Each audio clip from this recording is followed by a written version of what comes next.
What it do, cons?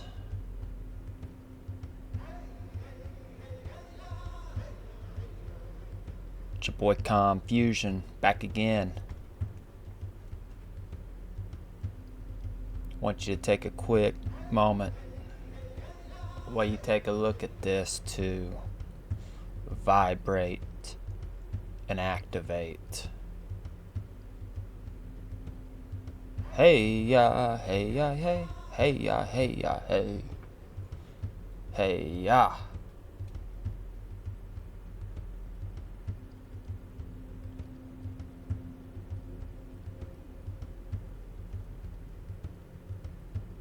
What you see, cons? What you see?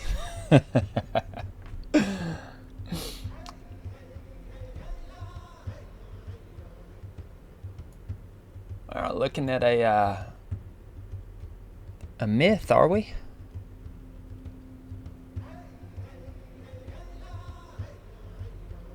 Surely not. You think it's play? You tell me the last time you spelled Africa like that. In fact, you know what? Do me one better. Tell me the last time that you've seen Africa spelled this way. So again, you think our ancestors were just drawing imaginary shit in the sky just because? Or is it more likely that this was something that they saw and were drawing? You know, besides the obvious, the dracan, or the dragon in the sky. You know, as we zoom in here, it looks like two lions or tigers pulling a cart with two people in it, with the umbrella over top. And then we take our focus over here to these three. Seems to be Moorish figures. You know, more as in great. And tell me what's not great about their attire. What's not great about the way that they're presenting themselves. I don't have any clothes that nice, do you? Where's your jewels? Where's your precious gems? Where are your silk robes and attire?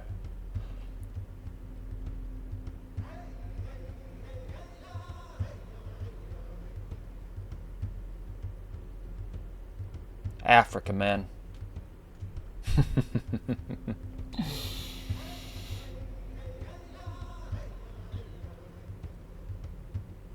So the dragon, mythological as they want to say, huh? Do you see clearly, Khan? Do you see clearly, or are you in a state of confusion?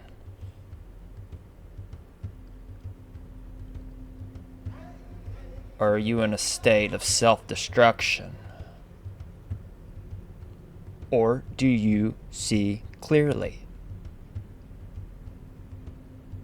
Let's get into it. Etymology, the root.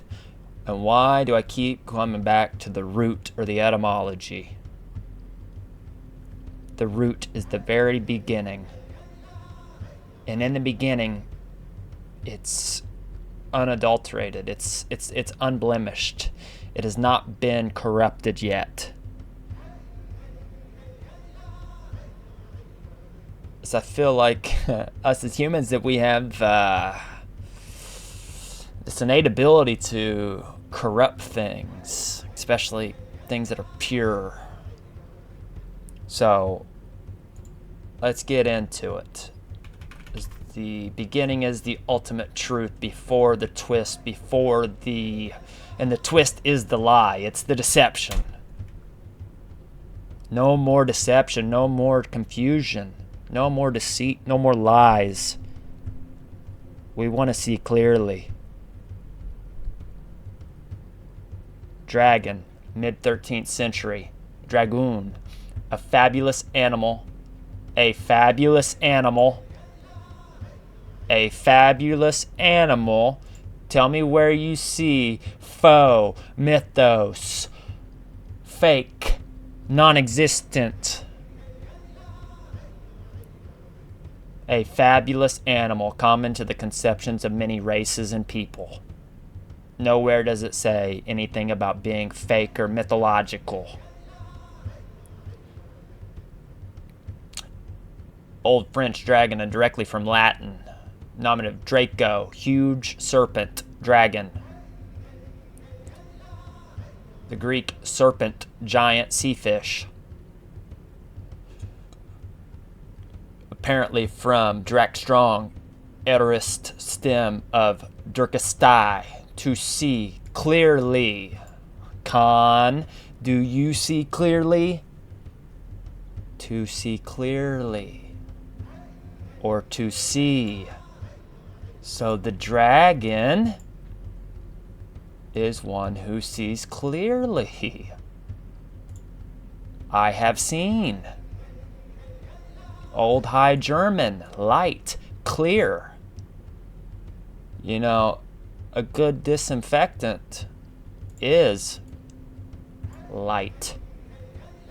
Sunlight's a very good disinfectant, Con. You know, you want to shed light on the dark. We tend to hide things in the dark. So perhaps the literal sense is the one with the deadly glance, or the one with the paralyzing sight. Okay. Never would you have thought that that would be the meaning of dragon. It's right there, Cons. Used in the Bible generally for creatures of great size and fierceness. You know, when I see it talk about serpent or giant sea fish, and then it wants to talk about the Bible and creatures of great size and fierceness, one name comes to mind. Leviathan. Leviathan, Con. Leviathan. We'll dig on that later. Hebrew, Tanin, a great sea monster. Also, Tan, a desert mammal now believed to be the jackal. Did you catch it? Did you catch the swerve? Did you catch the twist? Or as we like to call it, the hijack. The hijack meaning the lie, the deception, the deceit, the twisting of the truth, the twisting of the root. Let's look at it again here one more time. Hebrew, Tanin, a great sea monster. Okay? And then also Tan, a desert mammal now believed to be the jackal. But now it's believed to be the jackal. Not originally. Not the root, not the truth. But the swerve. It's now believed to be the jackal. Okay. So now they're going to say that the dragon is the jackal or the serpent. That's the swerve, Con. You should be the dragon. The one who sees clearly. The one with the deadly glance. Deadly to who? Deadly to those enemies of yours? Those that take crafty counsel against you?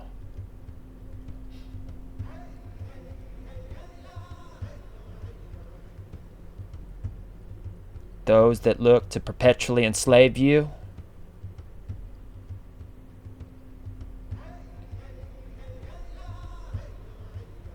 And those that wish to stomp out the remnant, the name of Yasharella or Israel.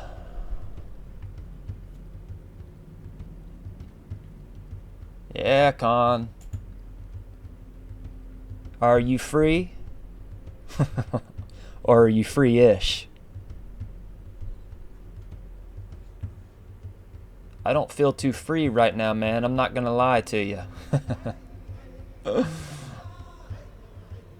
I have the illusion of freedom, but that illusion no longer is rooted in my reality.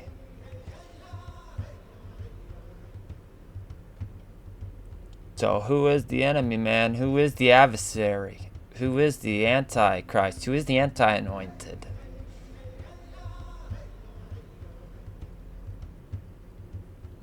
Who, oh who,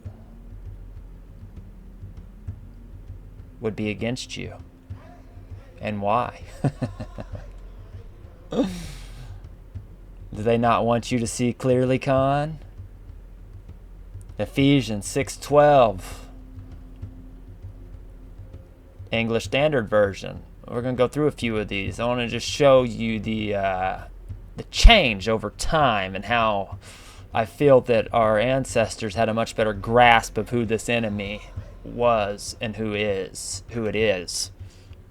Because they're not gone, Con. Oh, they're not gone. But it's over. We've already won. You may not even know it, but we've already won.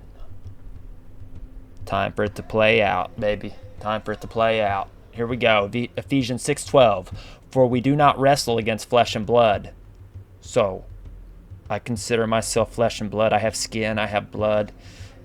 I would assume that you do as well. And so, if that's the case, then my struggle is not against you, and your struggle is not against me, but against the rulers, against the authorities, against the cosmic powers over this present darkness, against the spiritual forces of evil in the heavenly places. Don't feel like I quite know who the enemy is yet with this. I know it's not you. I know it's not me. But who are the rulers? Who is the authorities? Who are the cosmic powers over this present darkness? What present darkness? The darkness, that cloud, that veil over your eyes and over your ears, Con, to keep you from seeing clearly? Let's look at some other versions here, man. Let's go to International Standard Version to see any of the differences, if there is. For our struggle is not against human opponents. Okay, like I said. So it's not against humans, apparently, but against rulers, authorities, cosmic powers, and the darkness around us, and evil spiritual forces in the heavenly realm. So again, I know who it's not. I don't know who it is yet. King James, come on. James got us right. The brother James got us right. For we wrestle not against flesh and blood, but against principalities, against powers, against the rulers of the darkness of this world, against spiritual wickedness in high places. Who is in the high places, and who are these rulers, and where's the darkness? Come on, man. Come on. The Living Bible? Anything different? For we are not fighting against people made of flesh and blood, but against persons without bodies, the evil rulers of the unseen world, those mighty satanic beings and great evil princes of darkness who rule this world, and against huge numbers of wicked spirits in the spirit world. I still don't feel like I know, man. I like it's beating around the bush, I feel. It wants to tell me. It's trying to tell me.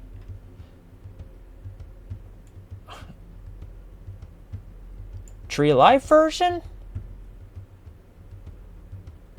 Nope, same thing, man. Same thing. So let's check this.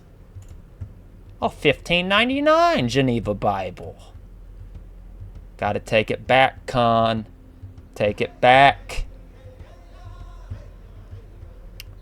Let's see how this differs, if it does. For we wrestle not against flesh and blood, but against principalities, against powers, and against the worldly governors. Oh, whoa now. Whoa, that's a little different than what we were getting with everything else.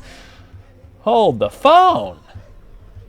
Okay, let's hit it again. For we wrestle not against flesh and blood. So not me, not you, but against principalities, against powers, and against the worldly governors, the princes of the darkness of this world. So the worldly governors are the princes of darkness of this world, and against spiritual wickedness which are in the high places.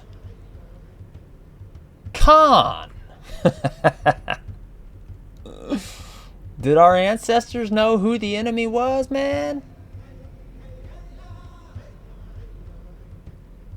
Let's take it over here to the JPS Tanakh. Love the Tanakh, man. Psalms 83. A song, a psalm of Asaph. O God, keep not thou silence. Hold not thy peace, and be not still, O God. For lo, thine enemies are in an uproar, and they hate thee, have lifted up the head. They hold crafty converse against thy people, and take counsel against thy treasured ones. They have said, Come, and let us cut them off from being a nation. That name of Israel, or Yasharellah, may be no more in remembrance. For they have consulted together with one consent. Against thee do they make a covenant.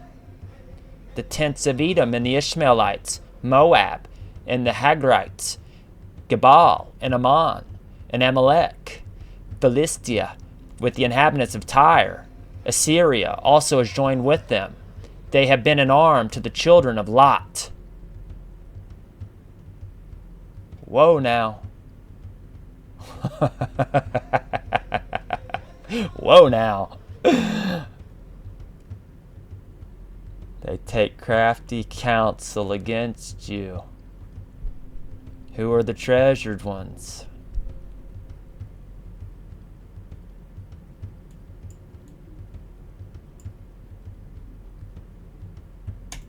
Why do they want the name of Israel to be no more in remembrance? What do they fear, Khan? What are they so afraid of?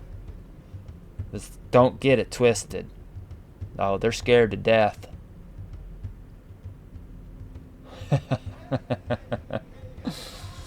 Scared to death of you seeing clearly. Of you not being confused any longer. Of you knowing the enemy. And the fact that there is an enemy, Khan.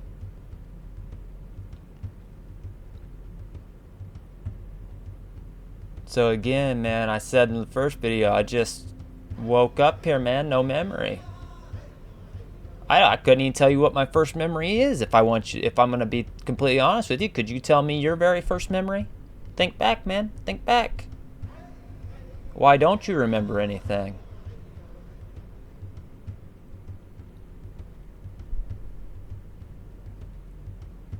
Are the dragons beginning to wake up?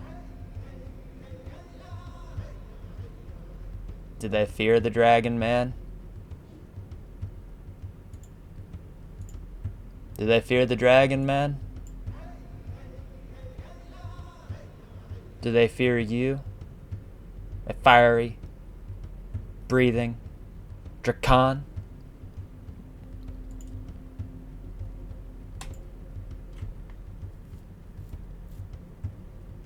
Huge shout out to 432 The Drop Radio. Hey man, that's the hottest thing smoking since the invention of the smoker, man. Hottest thing smoking since the invention of the smoker. I'll definitely be putting the brothers' YouTube channel down in the description. Check him out, man. It's not for everybody, but for those that it is, for those with eyes to see and ears to hear, the brother sees clearly. Very clearly. So shout out to him. Much love, my man. Much love, my brother. Shalom, Khan. Shalom to the Khans. I thank you for this, man. Thank you. And so much more. So much more. Thank you for leading me back to the water.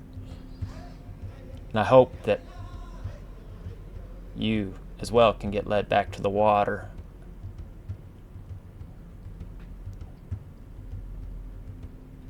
Your thirst quenched. No more aches and pains. No more confusion. No more destruction. True peace. Paradise. Paradise. Terra Santa. Anian. Regnum. Calelus. Mount Meru. Eden. Moo. Do you remember? Dragon. Dracan. Now rare. Notice it doesn't say doesn't exist. Now a myth. No. Now rare. What was happening to the dragons, man? Why are they becoming rare?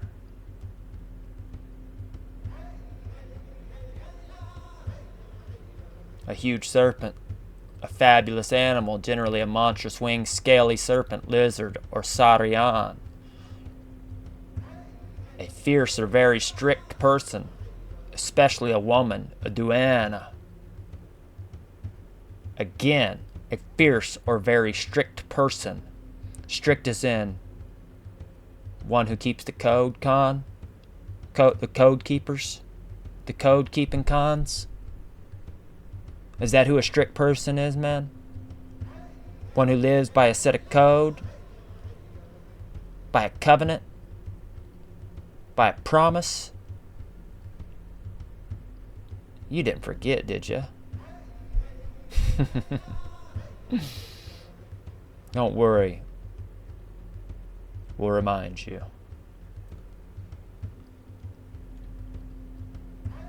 For we must remember, and we must see clearly. Any of several plants of the Arum family popularly associated with dragons. A word used in the authorized version to translate several Hebrew forms. So why is it several forms, man? Why several? Some of which are translated by a jackal or serpent. So why the big difference? Like I could understand like a snake and dragon, because I would say that the snake is just a dragon that's had its wings cut off. You know what I mean? A wingless dragon. But a jackal and a dragon, like, we're talking two totally different things in my book, Con. But you know, the English language is a forked tongue. And that's by design. To keep you confused. To keep you ignorant. But no more. Pay back in full. No longer the fool. Say it with me, Con. Pay back in full. No longer the fool. Pay back in full. No longer the fool. It's time to see clearly. It's time to get back in code. And once again, be a strict person. Because I'll tell you what, Con.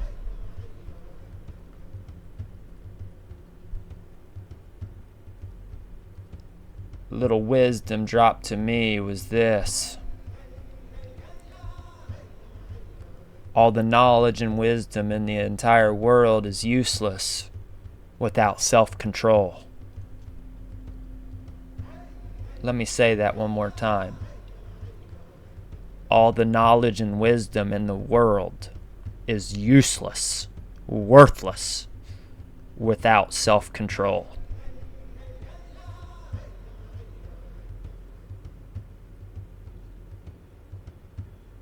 So we can gain the knowledge and the wisdom. But we've got to be strict. We've got to keep the code. We've got to be code keepers, man. What do I mean by that? What do I mean by that? What covenant? What promise?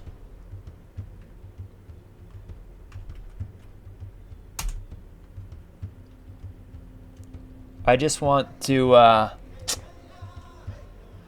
say dumb it down, but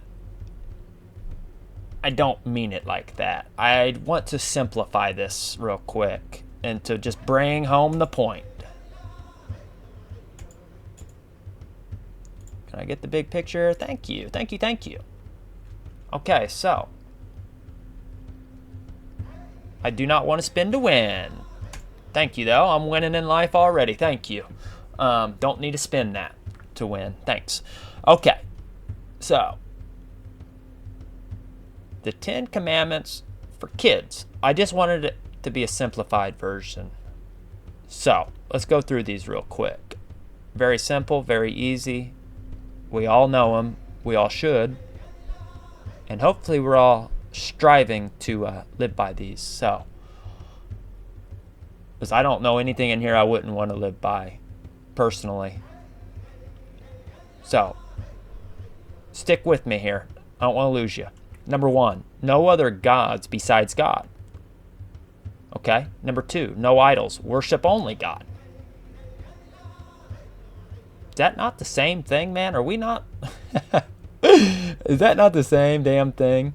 No other gods besides God. No idols. Worship only God. Okay, so only God. I got you. I got you. So why the two different things being the same thing? Get into that. Number 3, always treat God's name with respect. Don't use God's name in vain, man. Number 4, have a day to rest and thank God every week.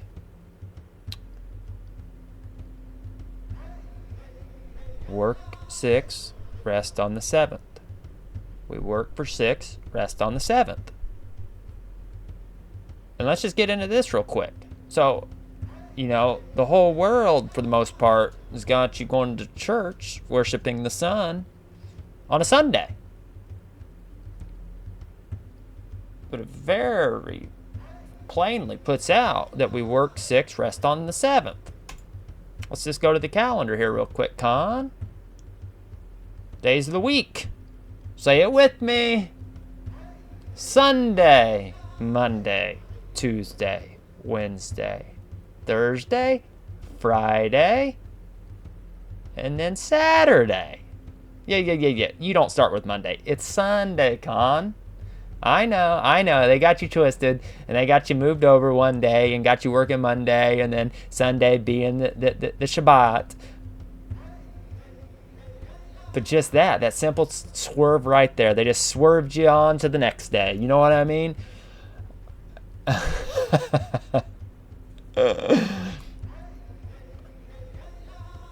The Saturday, Friday evening till Saturday evening would be the original or true Sabbath. All right, let's go on here. Number 5, obey your parents. You don't want to obey your parents, man? As a parent, you don't want your kid to listen to you, man? You don't want your kid to obey you? Come on, man. These are simple, man. Simple. Keep it simple. This isn't hard. Number 6, do not hurt others with words or actions. Okay, yeah, so let's not harm our brothers and sisters. Pretty easy. Keep your promises to others and God. Number 8, do not steal from others. Number 9, always tell the truth. Number 10, do not be jealous or envious of others. Pretty simple, Con. But again, they've mashed these two, split them up, in order to give you the number 10. Why? Why would they do such a thing? Yeah, no, it seems so little, and it seems so insignificant to you that you have no idea why. You think that that's crazy, then they wouldn't do that. But then again, Tesla, number 369. Nikola Tesla. Tesla's manifestation code 369 is a simple but powerful technique for manifesting your desires. It is based on the belief that the numbers 3, 6, and 9 have special properties that can help us connect with the universe and bring our goals to fruition.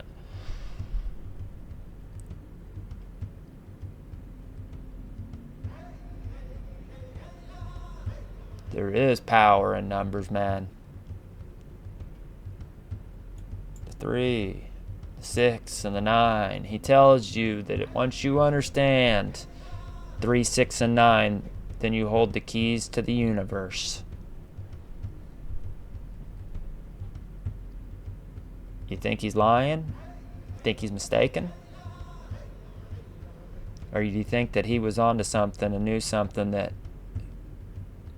you may have forgotten?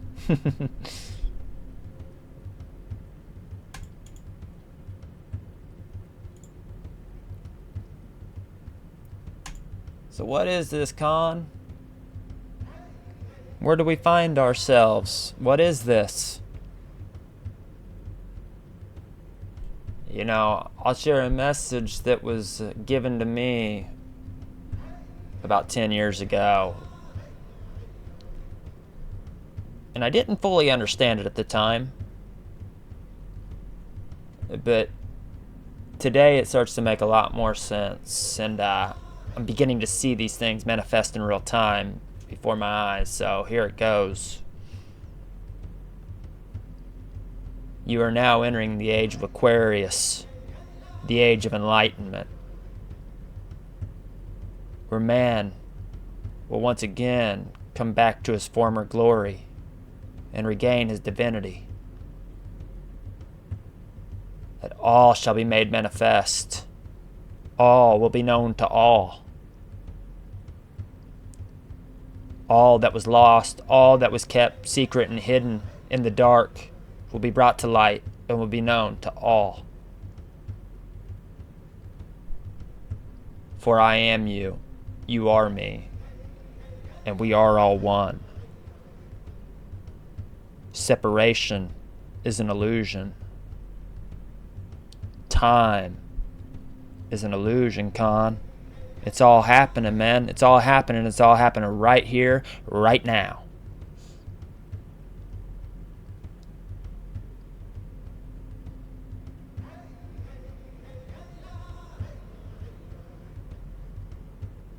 You know, they say knowledge is power.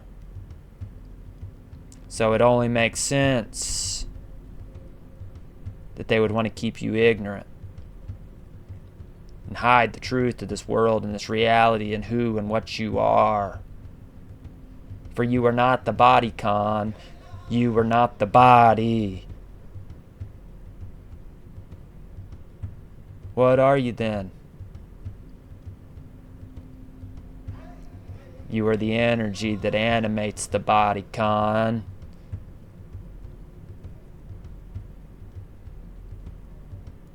What do we know about energy?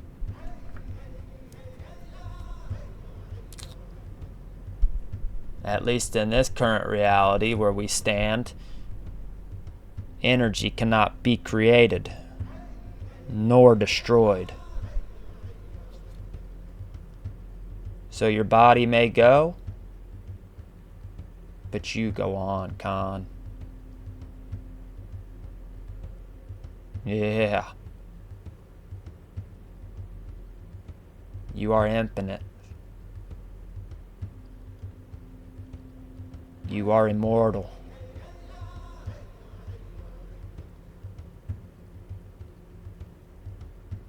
You are the superhero in the movies.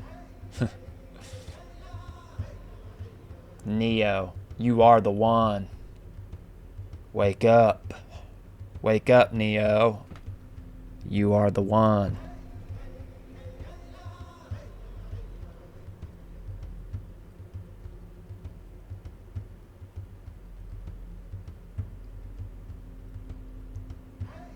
Like I tell everybody, man, You can't leave here with no money. You can't leave here with that house. You can't leave here with that sports car. You can't leave with with those shoes. Not nothing, man. But there is something you leave with, I feel. I feel very strongly that you do keep your memories or your experiences. And that you live on through your seed, your ancestors, your children and your children's children and their children.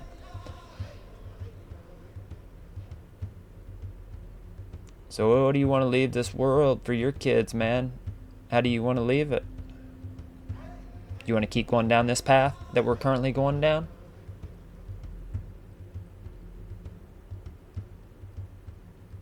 Greed, murder, war, disease? Or do you want to be in paradise, Khan? Or do you want your children and their children's children and their children's children's children to be in paradise?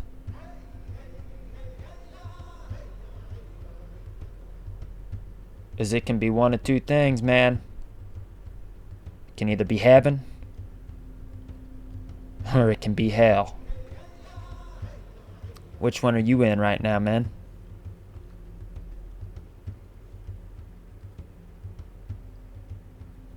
Be honest with yourself, man.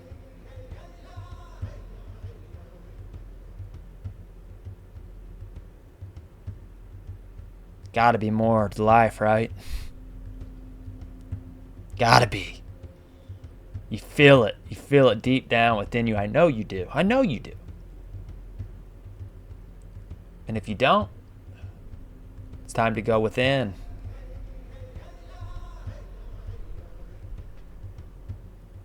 Alright, let's get into this real quick. Much love to the brother KRS1. You know, 10 years ago is what we would have called woke. But even that's been hijacked now. Now woke just means so far unhinged and loony that, you know, everything's been corrupted, man. The word woke was corrupted. Woke meant that you were enlightened, that you had the spirit, that you had that divine wisdom flowing through you, that you were in code, that you were vibrating at a high enough frequency to receive the message.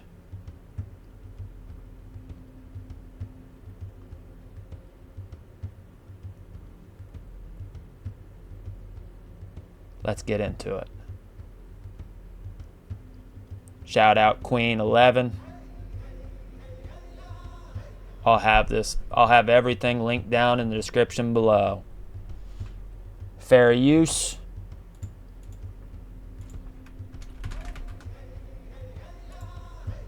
Fair use.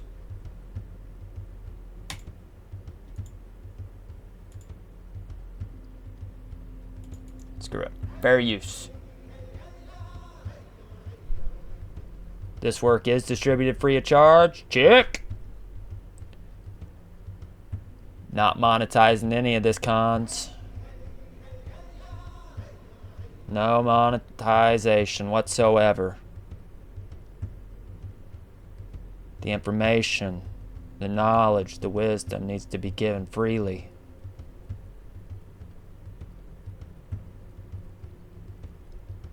If this whole rat race for money deal hasn't worked thus far, it sure as hell ain't gonna work with this.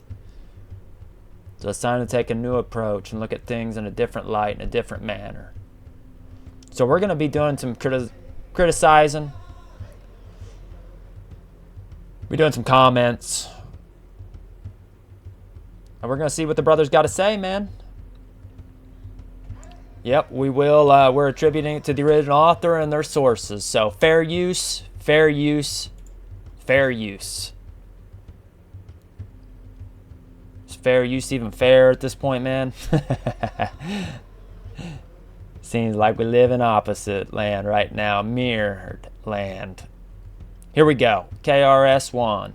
Exercise where, we could say this, Rockstar energy drink. Wow, I just put that in history. See how quick history come up right there. Rockstar energy drink. Those who want to do the exercise, we're going to say rock star to ourselves without opening our mouths, without saying anything outside. We're going to say this to ourselves. We're going to say rock star to ourselves. Don't say it out loud at the count of 3. Please do it with it. Just please.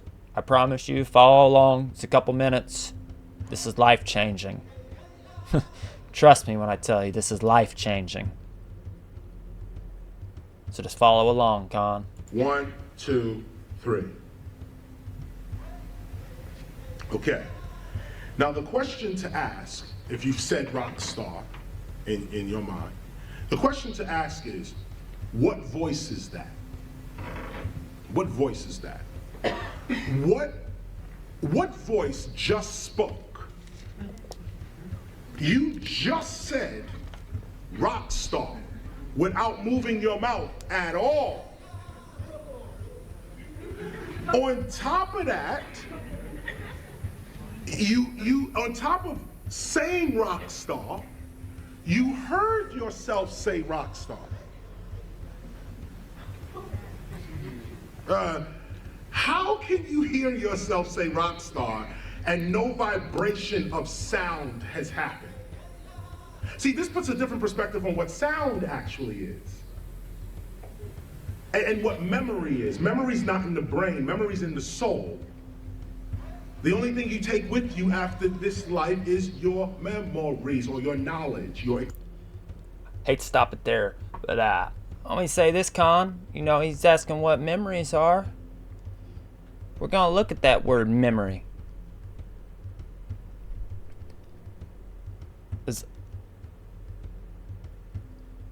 I think it has to do with water.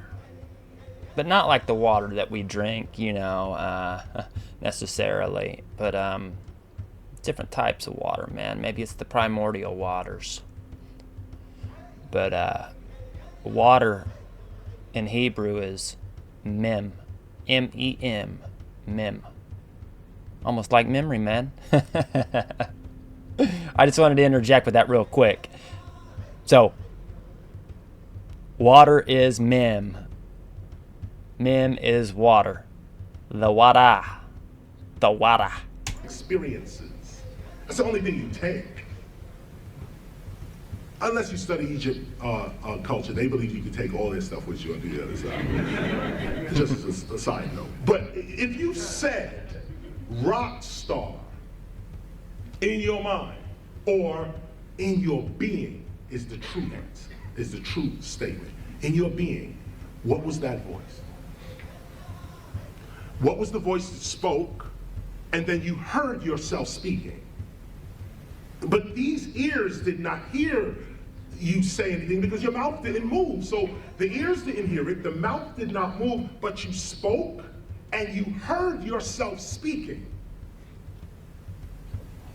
If you close your eyes, you can see this better. If you close your eyes and put this image in another sight, if you close your eyes, you can still see this. Yeah, come What on. is the sight that can see your future? These two eyes don't see the future. These two eyes don't see the past. Yet, you can see your past and you can see your future. It's all happening, Con. It's all happening. Time is an illusion. It's all right here, right now. You can actually see your past. What is the sight that can see beyond time? Don't give it away. what is, this is an ancient meditation. This is an ancient meditation that I am not the flesh. I am the energy, the consciousness, the being in the flesh. And this is proof. This is no faith. This is not religion. This is actual fact. You can speak without moving your mouth. You can hear without ears. You can see without eyes. So what happens when these eyes, this mouth, and this ear drops off into the grave? These other senses are all you're left with. Death is an illusion. Bingo. Once you realize this, you live your life more courageously. Now, no one wants to die before their time, so you try to protect yourself. But know that this body is the limitation of you. It is not your zenith. It is not your ultimate. Your ultimate is that voice that just said rock star. That voice that just said rock star without... They're scared to death of that rock star, Khan. As that rock star is the dragon. That rock star sees clearly, man. And they are scared to death of you seeing clearly. Without nothing physical moving, that person is immortal. That person is not here with you. Let's go deeper. The body is in, what is it, 3 dimensions, right? Forward, back, right, left, up, down, and time. 4th dimension. 3 dimensions plus time. That's our physical reality. Front, back, right, left, up, down, that's 3D. Where do you go at night, Khan? Oh, you thought you were resting?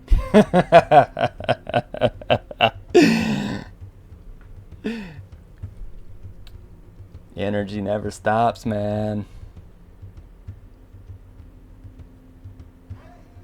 Energy never stops, man. So you thought that you were resting at night, huh? When you close your eyes? Or are you having other experiences while simultaneously being in your bed? Just some food for thought. Let's continue, or should I say, continue. Plus time. What happened to in and out? Look at the Easter, look at the English thought. Back, forth, right, left, up, down, no in and out. Ooh-wee. No in and out. What is in and out? Rock star. Oh, yeah. Rockstar says, I exist without the body. So where is this other existence? Where is it? It's not here. I got one word for you, Khan. They don't like this word. Ether. Is your true self in the ether? In the void? Outside of space? Outside of time? Outside of death?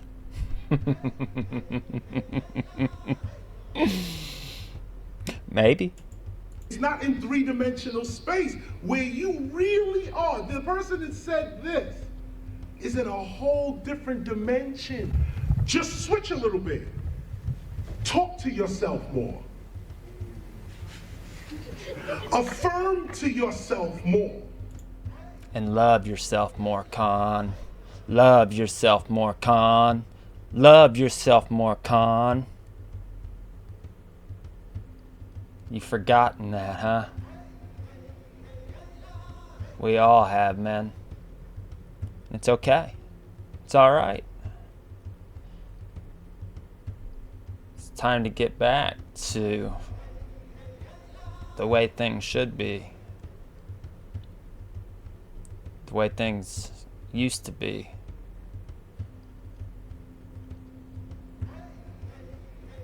true paradise, man. True peace, true joy, true ecstasy. And trust me, we can get back just like that. The snap of a finger, the blink of an eye. I know. You've been taught that's not the way the world works, but you forgot who you were.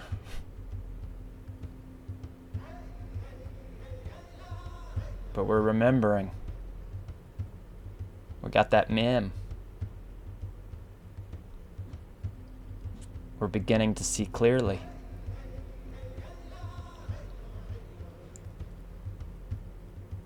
We see clearly by keeping the code.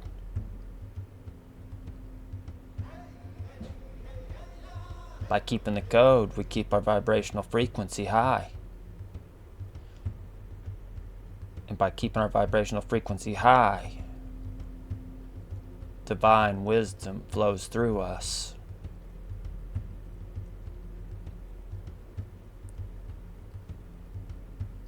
True peace, happiness, and joy. True confidence. A true authenticity and a true love for yourself flow through you.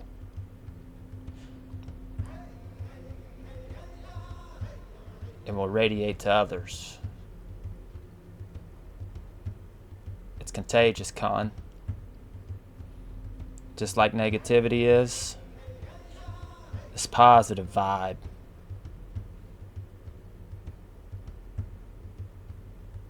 Just coming together and seeing clearly. True magic.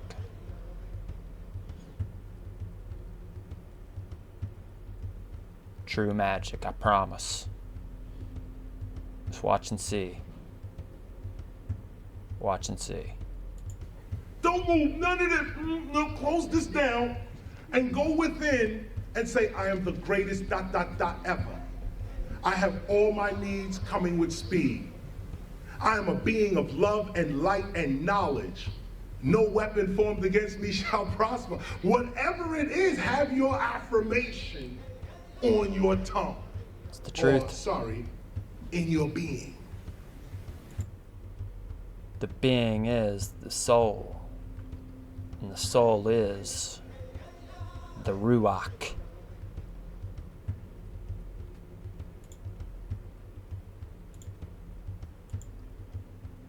And the dragon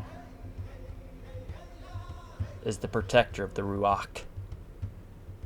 Protector of the soul.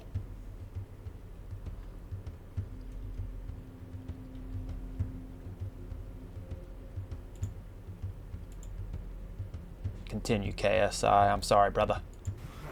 This is how the gods created this whole reality. The first human. The Most High God. Source. The creator of all. The breath of life.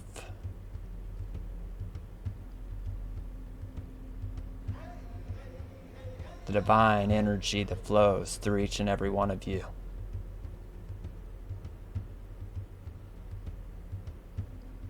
That is the source. That is the Most High God. That is Hawa. Humans, imagine the first humans, they came from inner space. They came out. Study the Anunnakis. They came out of inner space.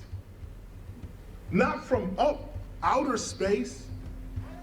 Inner space. Rockstar. The kingdom of God is within.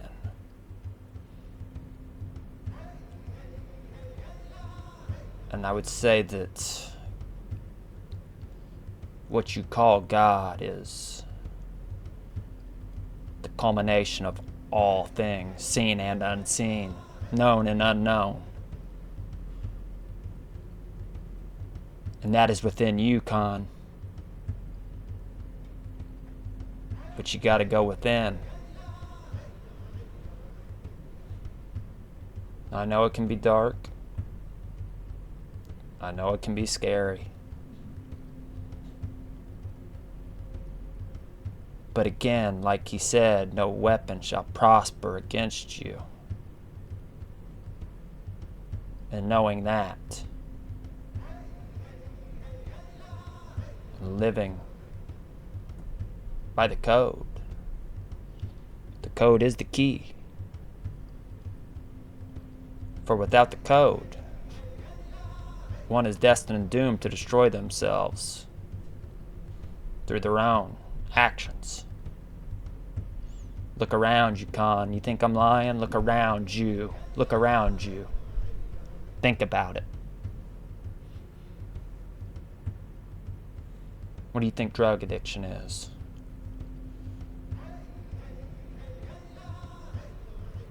These states of depression, obesity, anorexia.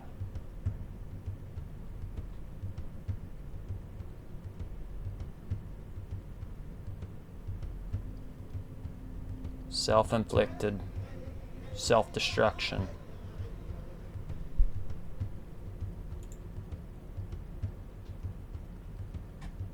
By not keeping the code, by not following the 9 commandments, and simply the one, the golden, do unto others as you would have done unto you.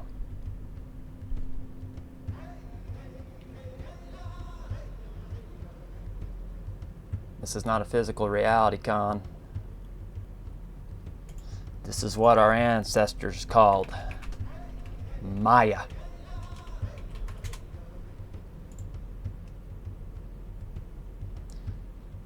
Maya, literally, illusion or magic. You didn't think this world was magical, Khan? You've been made to see and believe that what is in front of you is not magic. But we're going to look and we're going to begin to see clearly again, and we'll begin to see the magic once again. The magic that our ancestors knew that this world was. It has multiple meanings in Indian philosophies depending on the context. In later Vedic texts, Maya connotes a magic show, an illusion where things appear to be present but are not what they seem. Let me ask you this, Khan. So that you see in front of you, I know it seems like it's this and that, but are you sure that you're not seeing a play on energy? An illusion?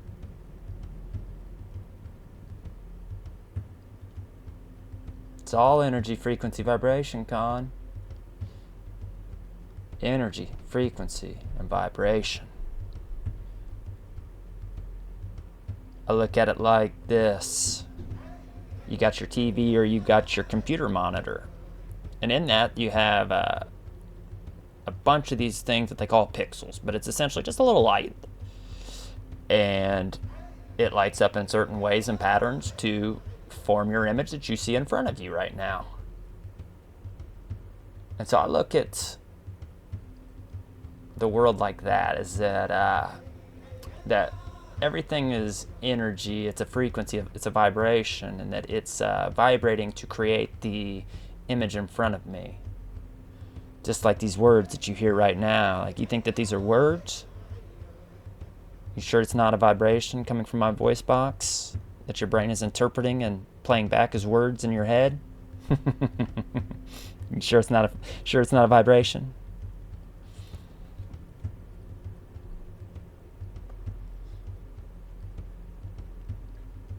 The principle which shows attributeless absolute as having attributes. Whoa. Deep, deep, deep. Say it again now. The principle which shows attributeless absolute as having attributes.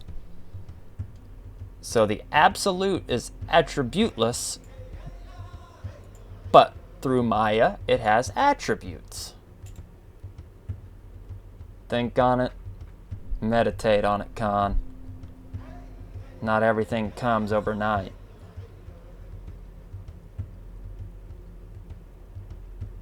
Some things take a little time, man. You know, when you cook your meal, is it done instant? Or are you gonna slow cook and prepare that meal and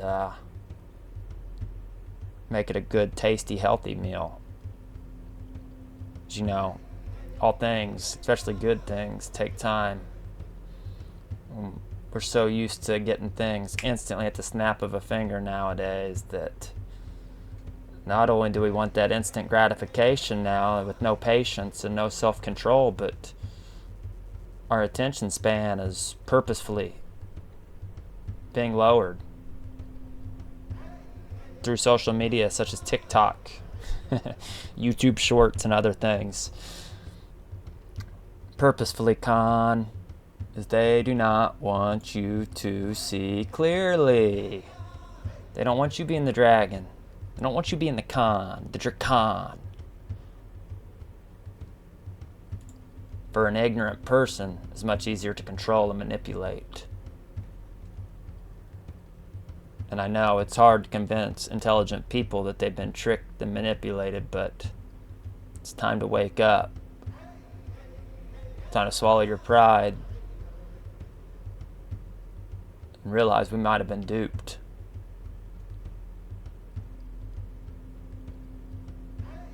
That reality isn't as they say that it is. That you are not what they say you are. That you are oh so much more. Oh, so much more. You have no idea. In the Advaita Vedanta school of Hindu philosophy, Maya appearance is the powerful force that creates the cosmic illusion that the phenomenal world is real. In this non-dualistic school, Maya at the individual level appears as the lack of knowledge of the real self, Atman Brahman, mistakenly identifying with the body-mind complex and its entanglements.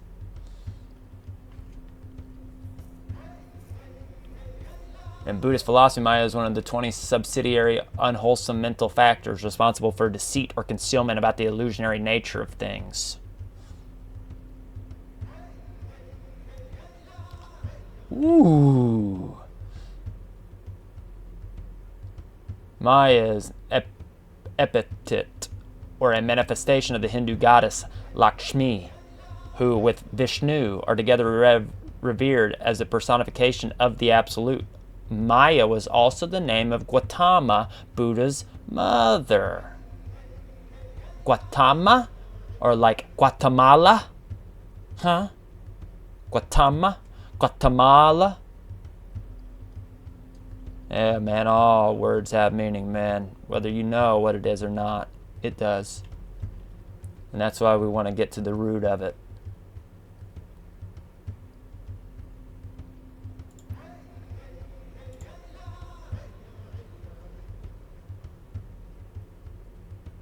Oh, yeah. This is old, man. This is old. I wish I knew how old. I would guess about 600-700 years old if I were a betting man. But I'm not. What do we have here?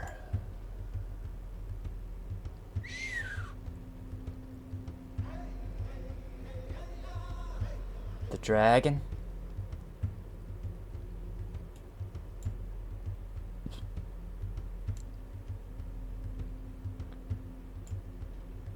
The unicorn. The unicorn.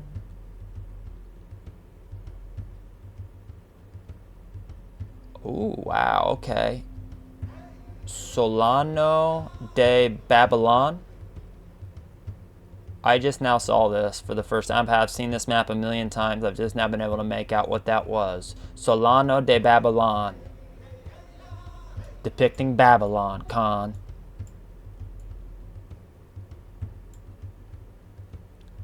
Prester John.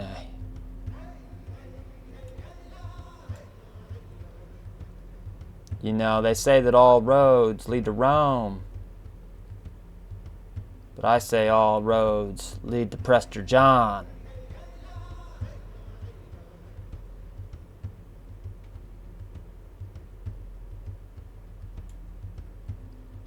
It's something I've noticed digging on the past is every time I see, or most of the time when I see Prester John on the map, every time nearby is the unicorn. Let's flip this around real quick so you see clearly the depiction of the Garden of Eden with the tree of life, the serpent coiled around the tree, and the rivers, the 4 rivers flowing out of Eden or Mount Meru.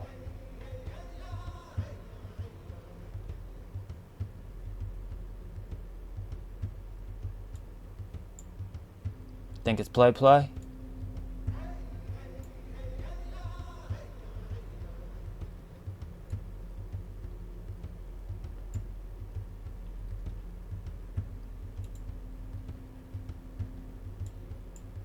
Some type of dragon or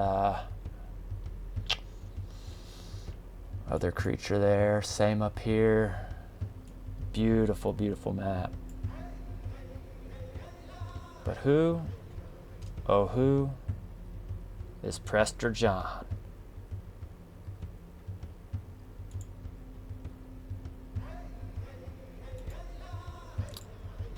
Back to etymology.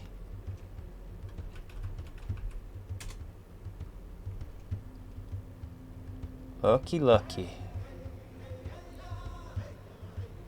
Etymology Online Dictionary, Prester John, circa 1300, Prester John, legendary medieval Christian king and priest. Legendary medieval Christian king and priest. King and priest. Said to have ruled either in the Far East or Ethiopia.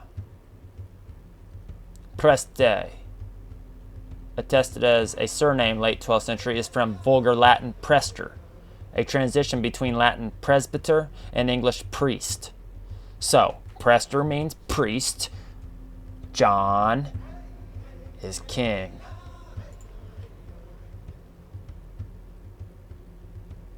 Priest, king. Not priest and not king, but the unification of the two into one. First mentioned in the West by 12th century chronicler Otto of Freising, who told how Johannes Presbyter won a great victory over the Persians and the Medes. Between 1165 and 1177, a forged letter purporting to be from him circulated in Europe. All this recalls the time when the Christian West was militarily threatened on its frontiers by Muslim powers. Dreaming of a mythical deliverer, compare Old French Prester Jehan, Italian Prete Gianni. So that's one thing we need to just get out of the way real quick, is that Prester is the presbyter, is the priest, is the preste, is... we go on and on. And John is John, Jan, Yan, Jan, Johann, Jehan, Gianni, Gian, like slowly changing over time. So again, priest, prester.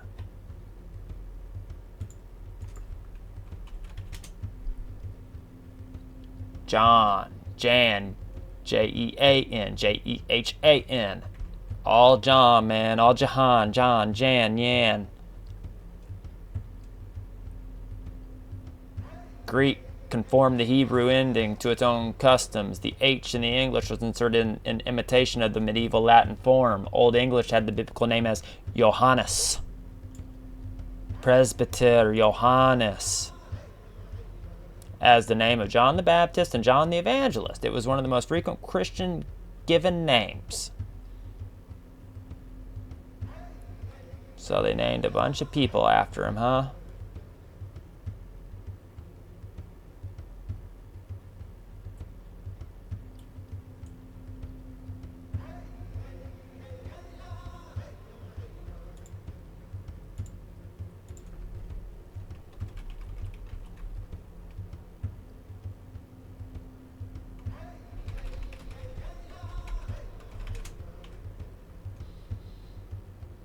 Prester John, king of the three Indies, or the three Indias, or the three Indius, or the Indios.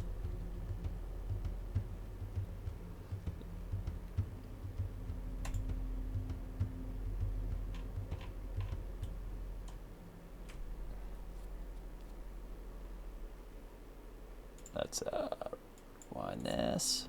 Shout out Meditative Mind. Thank you for the Native American drums. Coming to you at 432 hertz.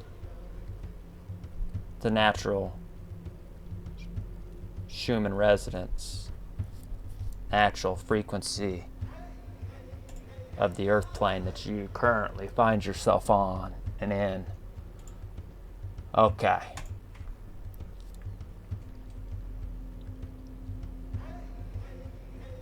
Why do all roads lead back to Prester John? Prester John was a legendary Christian patriarch. Dodge the swerve, dodge the hijack, dodge the twist. Presbyter and king. Stories popular in Europe in the 12th to 17th centuries told of a Nestorian patriarch and king who was said to rule over a Christian nation, lost amid the pagans and Muslims in the Orient. So, they're tricky sometimes, man. You gotta watch how they word things and how they say things. You see, I could be wrong on this, but here's how I feel about it, is it says that he was told of a Nestorian patriarch and king who was said to rule over a Christian nation. Okay, he's ruling over the Christian nation. That doesn't make him Christian, right? So let's pretend for a minute that Donald Trump is Muslim, okay? And so they'd say Donald Trump, president of the United States of America, a Christian nation, right? Because I would assume that the United States is mostly Christian. So because faux pretend Muslim Donald Trump is president over these Christians, it doesn't make him Christian, right? So, right then and there, is said to be a Nestorian. So let's hit my favorite here, etymology. Nestorian. In church history, mid-15th century, in reference to the doctrines and followers of Nestorius, Latinized form of Nestor, Patriarch of Constantinople, 5th century, whose doctrine attributed distinct divine and human persons to Christ and was condemned as heresy, which led to a schism. The Nestorians persisted for a time in Persia and nearby regions, from late Latin Nestorianus, from Greek Nestorios. Okay, let's hit Nestor. Name for a counselor wise from experience, or generally the oldest and most experienced man of a class or company. Where in here does it mention Christianity?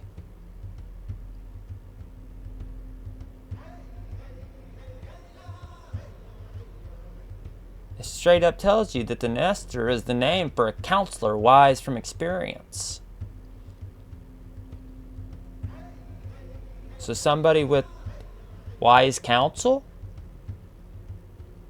I mean, that could be anybody. You got three people you talk to, three people that you talk to that you consider wise. Okay, well, you're a Nestor then. But it doesn't make you Christian. It doesn't make you Muslim. It doesn't make you this or that. So that's how they get us with these little swerves, these little hijacks, these little lies, these little twists of the truth. The root, the twist of the root, the remnant. Klein says the name is literally one who blesses and is related to nostimos, blessed.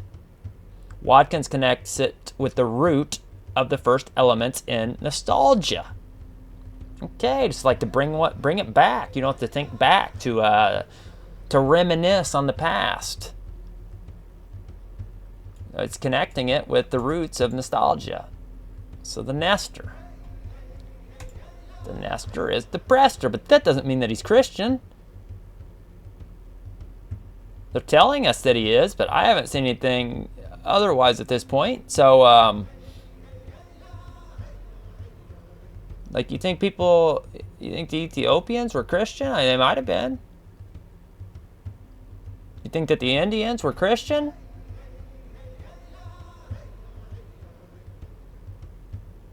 Something tells me not. Any of the three Indias.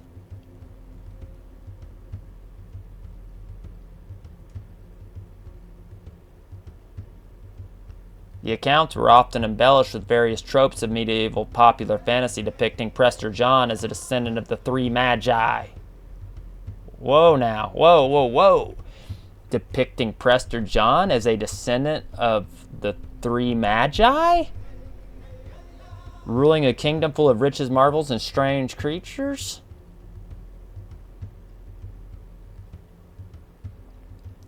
At first, Prester John was imagined to reside in India. Tales of the Nestorian Christians' evangelistic success there and of Thomas the Apostle's subcontinental travels is documented in works like the Acts of Thomas. Probably provided the first seeds of the legend. Probably, they have probably provided. So they're guessing, they don't know. Just say you don't fucking know. But they don't. Or do they? Let's continue. After the coming of the Mongols meaning the Great Ones. So after the coming of the Great Ones to the Western world, accounts placed the king in Central Asia, and eventually Portuguese explorers came to believe that the term was a reference to Ethiopia, by which time it had been an isolated Christian enclave distant from any other Christian ruled territory. Well, which Ethiopia? Well, there were three Ethiopias at the time, at least, right, Khan? Right? I just want to know which one. Like, you're going to tell me that he's from Ethiopia. Which one? Ethiopia, Latin Ethiopia. From Greek Ethiopia, from Ethiops, see Ethiop. From Latin Ethiops. Ethiopian Negro. Ha ha! Whoa now! From Greek Ethiops, long supposed in popular etymology to be from Ethene, to burn, plus ops, face. To burn, face. Burnt face. Fiery looking. Later, sunburned. Swarthy, melanated. So, Ethiopia means fiery looking, sunburnt, or burnt face.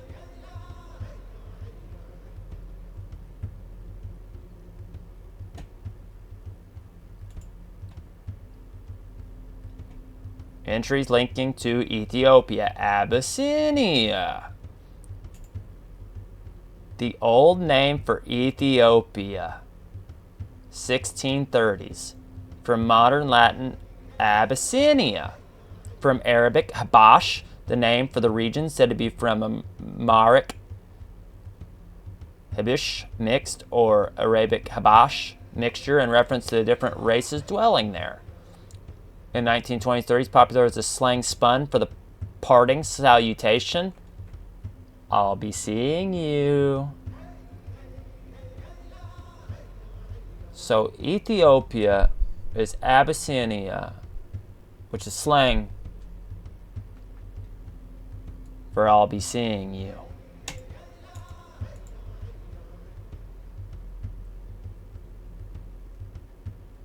Is it a coincidence, Khan?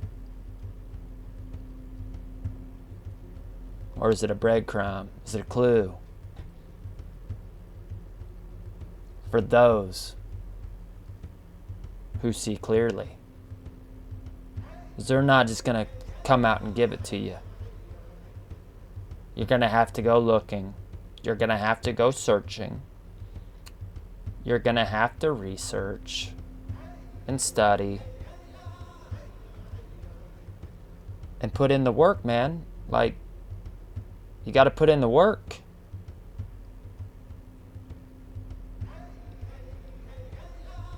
You think that field just grows the crops and tills itself and sends it on the market, or you think that somebody put in some work?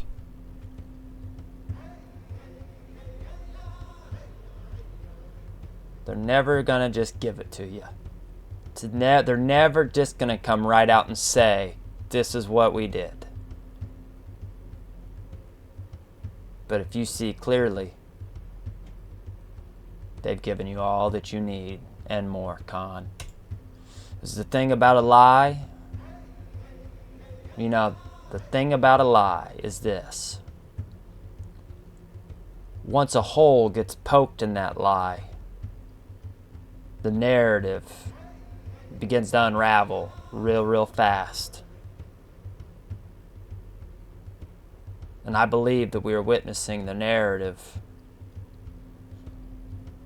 crumble before our very eyes in real time for those of us that are looking and studying, for those that are searching for the truth, for that meme.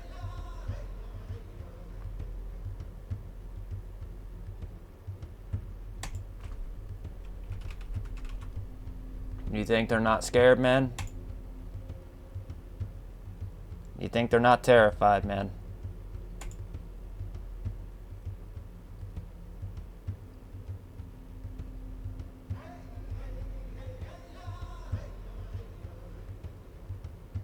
Oh, I think they're real scared, man.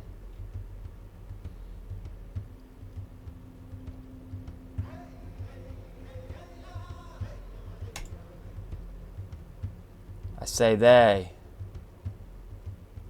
Repetition breaks the spell. You've been asleep for a minute, man. It's time to wake up. Time to break the curse.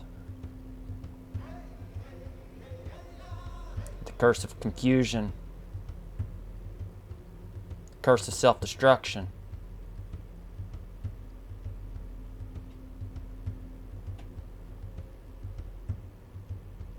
Once again, become a fiery Dracan. Psalm 83, Confederacy. We're in the JPS Tanakh.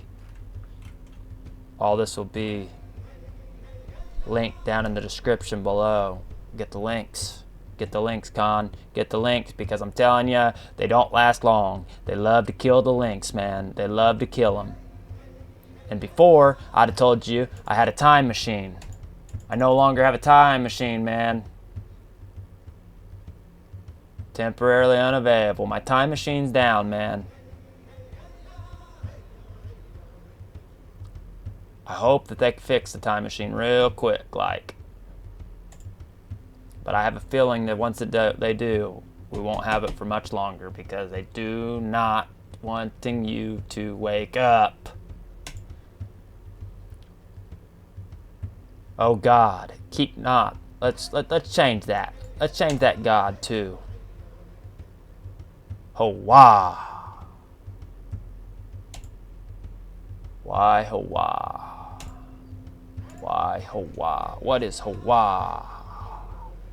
Name of God. The common Hebrew names for God are YHWH, and they have in parentheses Yahweh. So let's go with the first one. They've also got Elohim and Adonai, but I see this all the time. Yahweh, Jah, Yahweh. Etymology, baby. Etymology does not lie. Hijack lie. those that are crafty and counsel against you, Khan. They lie, they deceive. But the root, the remnant, does not.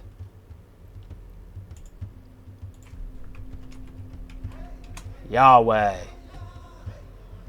And as you hear in the background, the hey ya, hey ya, hey, hey ya, hey ya, hey. What do you think they're saying, man? Think they're saying hi? Let's get into it. 1869, hypothetical reconstruction of the Tetragrammaton of YHWH. See Jehovah. Based on the assumption that the Tetragrammaton is the imperfective of Hebrew verb Hawah, earlier form of Heya. So Hawah is the earlier form of Heya. Heya means was in the sense of the one who is or the existing. To exist, man. To be, to exist. So a hypothetical reconstruction is how they get Yahweh. I don't want no hypothetical reconstruction, man. And that's what this is. That's what YHWH is. Yahweh. Or as some would say, Yahweh. Or Yahweh.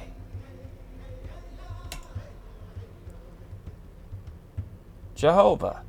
1530, Tyndale's transliteration of Hebrew Tetragrammaton, YHWH, using vowel points of Adonai, my Lord, see Yahweh.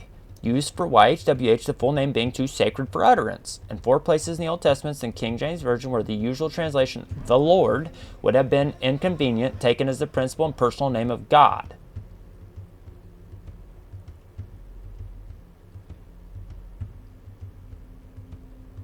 So, that's 1869 that they're giving us Yahweh.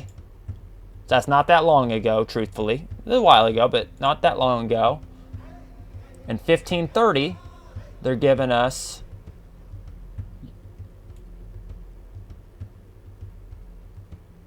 okay, so YHWH was the 1530. And then you have Jehovah. But, you know,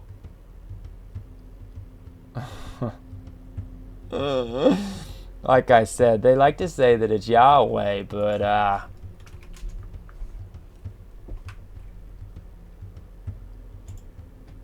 Yah. Exclamation of defiance or dismissal. So, Yah. Exclamation or defiance or dismissal, and way would meaning they're meaning God. So exclamation or defiance or dismissal of God. They don't even realize it, Khan. When they say crafty counsel, you think the counsel isn't crafty, man? Oh, they're very crafty, Khan. They got us thinking up is down and down is up and left is right and right is left, man. They've got us thinking that good is wrong and wrong is good, bro. I'm telling you right now.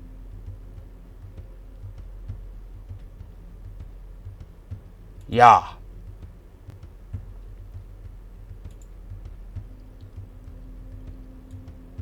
Exclamation of dismissal or defiance.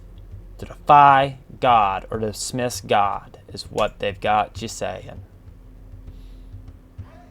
I see praise Yah, praise Yah, praise Jah, praise Jah. Not realizing that they're praising the dismissal or defiance. And I understand that you think that the intention's good, so it must be good, but the vibrational frequency ain't the same, man. The frequency don't lie, Khan. So is it Yah? Or is it Hoa!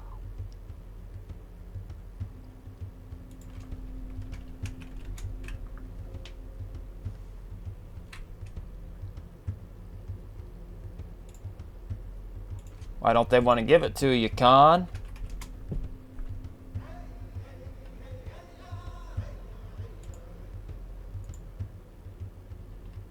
Surf the wave with me, man. I don't know what we're gonna find here. Not what I wanted.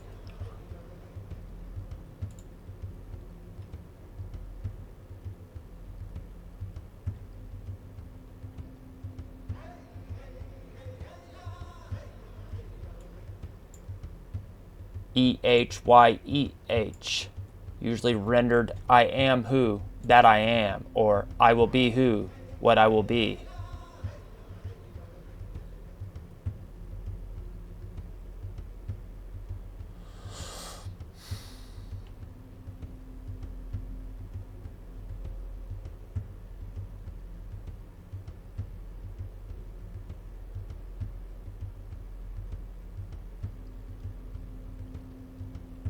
Yeah, man.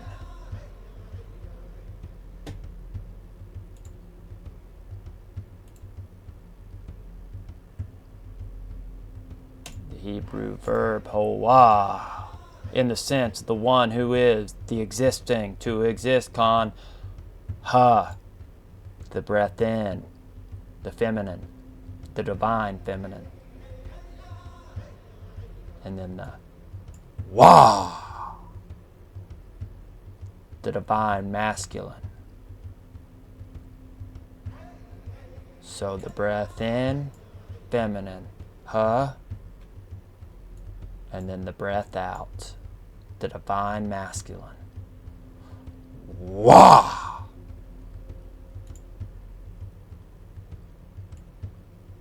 The breath of life, man. The divine energy that flows through each and every one of us.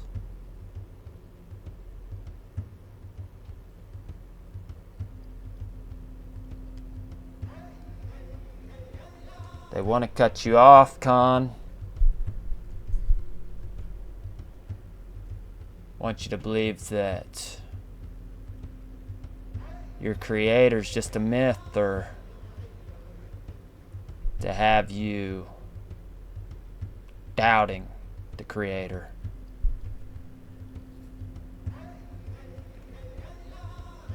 In order for you to believe that what they call karma is just some new age bullshit, or that it's not real, it doesn't exist.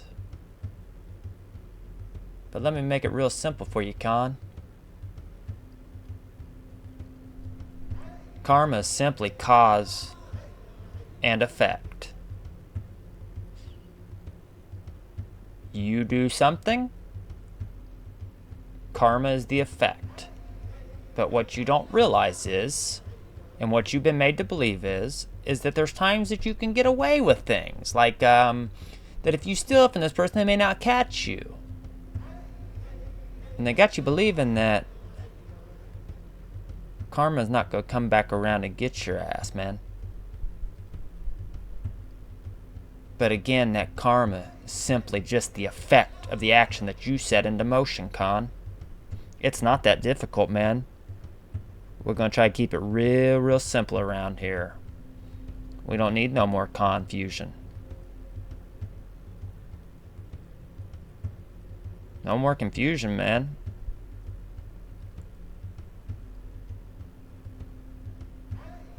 No more self-doubt. No more self-hate. You know, to love yourself is to love your creator. And to love your creator is to love yourself.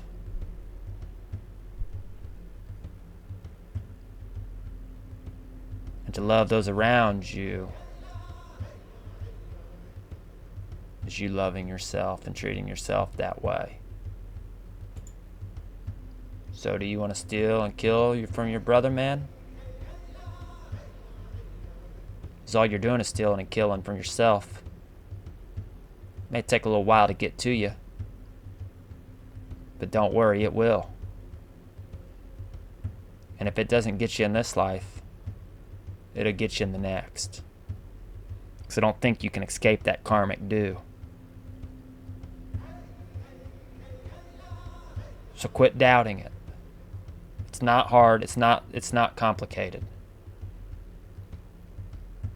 You will not get away with it. It cannot happen.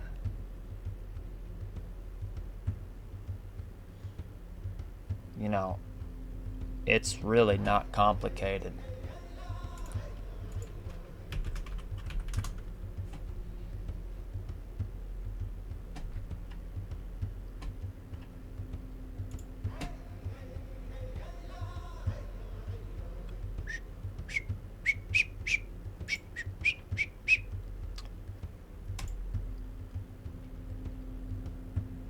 Yeah, it's really not that hard, man.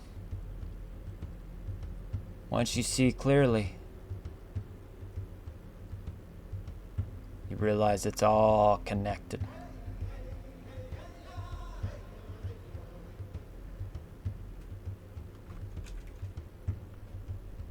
Duality.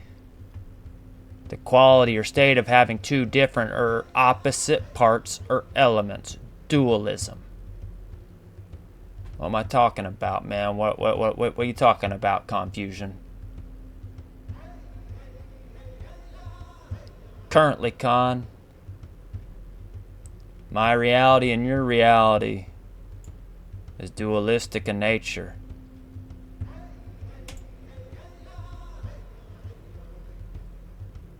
Let me hit you with some examples real quick, man.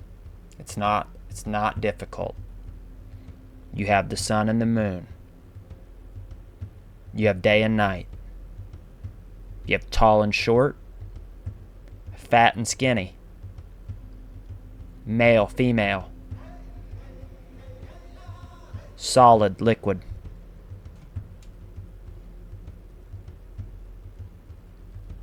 Black, white.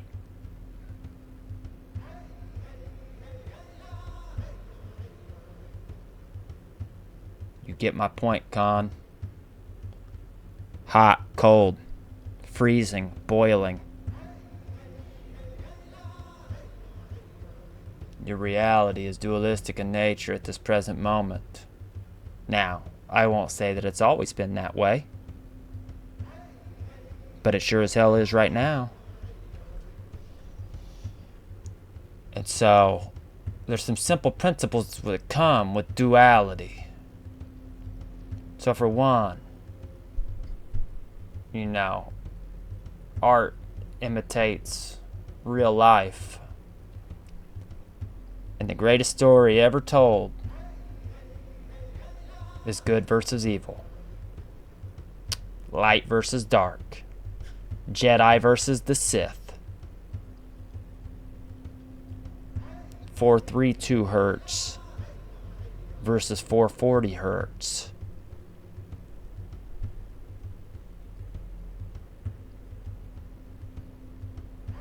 Order versus chaos.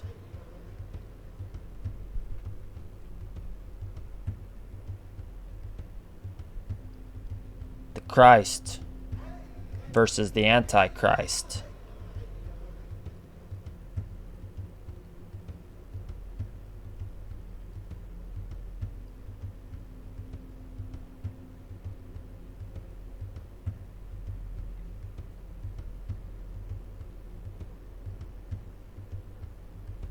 God and Satan. Angels and demons. Blessings and curses, Con. Blessings and curses.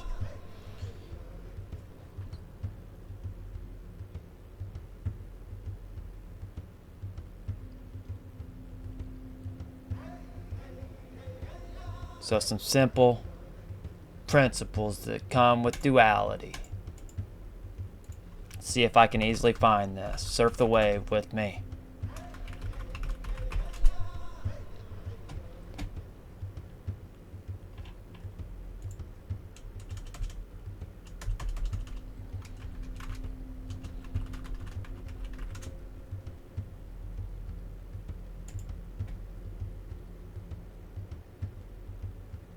Alright, Khan. Where am I going with this? Have you ever heard as above, so below? As within, so without?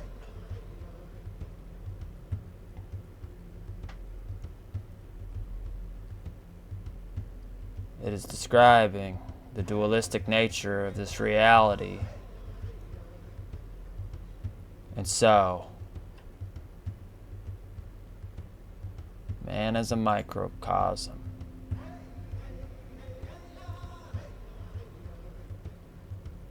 (1619). This is how they looked at us as the microcosm within the macrocosm. Got micro, meaning small, macro, meaning large. Between the macrocosm, see? Curious as in what we got here.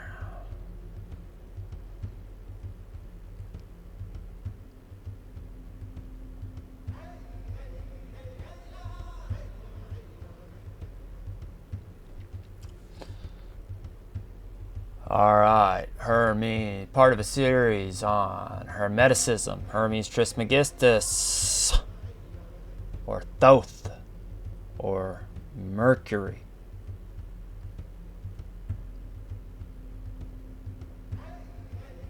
Or Zeus, or Jesus.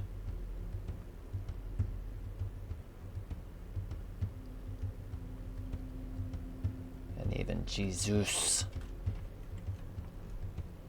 It's gonna ruffle some feathers, man. It's not what I want, but it's gotta happen. We're gonna have to get past some of these things.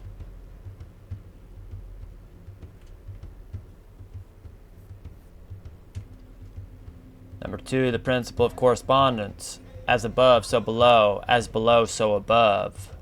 The principle embodies the truth that there is always a correspondence between the laws and phenomena of the various planes of being and life. The old Hermetic axiom ran in these words: as above, so below. As below, so above. The principle is of universal application and manifestation on the various planes of the material, mental, and spiritual universe.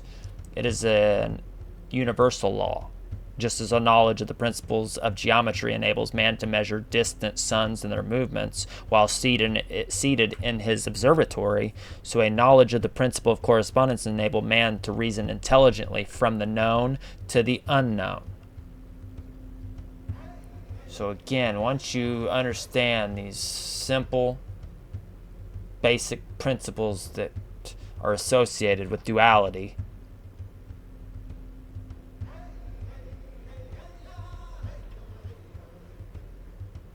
then you understand, or begin to understand, the basic inner workings of reality, or so-called reality.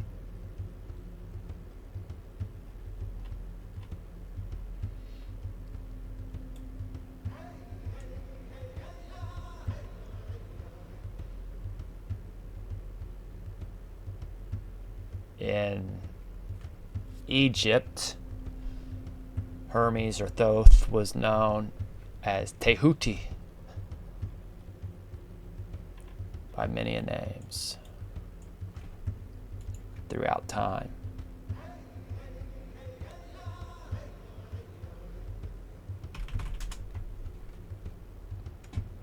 Tehuti.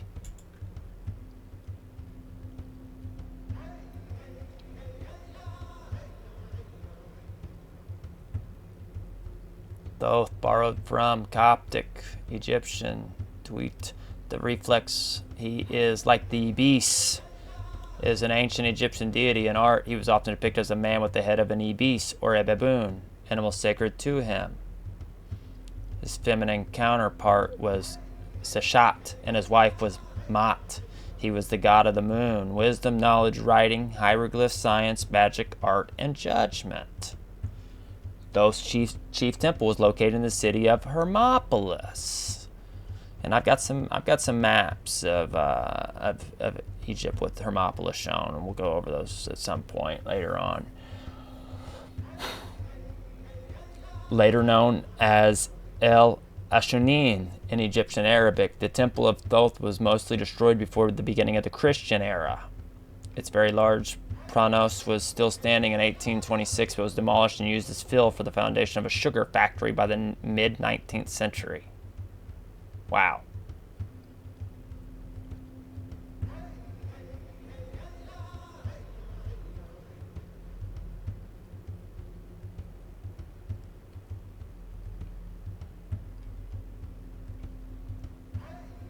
Alright, so the symbol is the ibis, or the moon, the disc, the papyrus scroll, the reed pens, the writing palette, the stylus, the baboon, and the scales are the symbols for Thoth.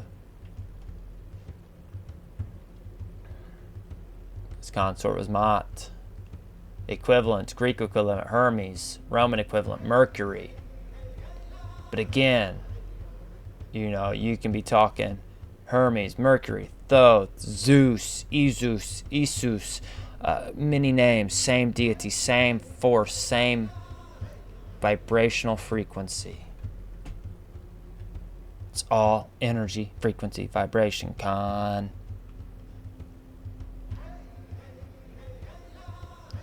Yeah, and here we go, Egyptian, the Ankh. The ibis, the moon, the crescent moon.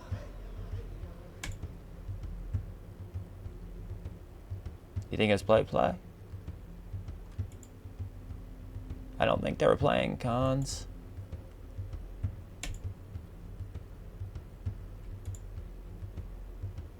Eye of Horus.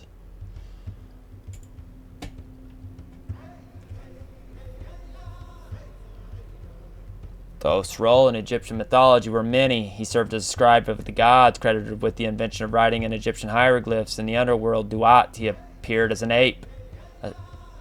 Ani, the god of equilibrium, who reported when the scales weighing the deceased heart against the feather, representing the principle of Mot, was exactly even.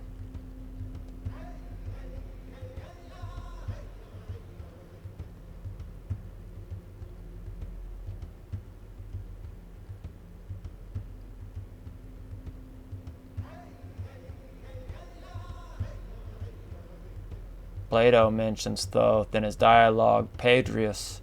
He uses the myth of Thoth to demonstrate that writing leads to laziness and forgetfulness. In the story, Thoth remarks to King Thamus of Egypt that writing is a wonderful substitute for memory.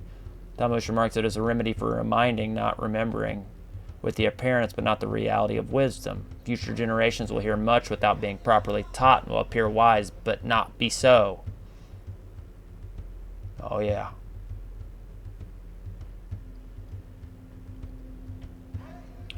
We'll get into the Emerald Tablets of Thoth at some point. Not today, but quickly, just scroll through this like you think it's play. First emblem of Atlanta, Fuegians, the wind has carried it in its belly. Second emblem of Atlanta, Fuegians, the earth is its nurse.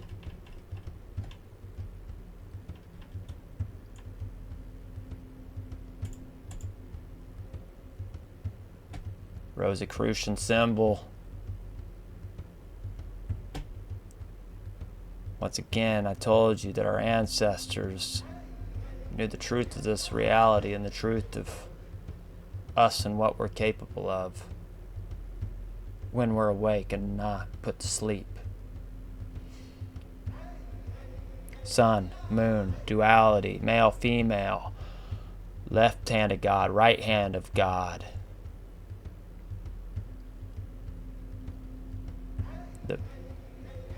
The phoenix, but I'm just gonna call it like it is, man. It's the coat of arms of the hijack, of those crafty who counsel. And if I had to make a bet that this is the coat of arms for Prester John. Good versus evil. Left hand of God.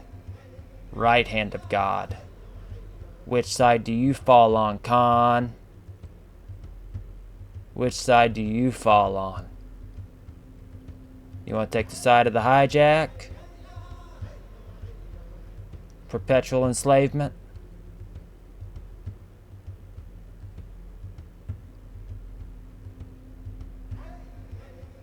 Or the side of righteousness?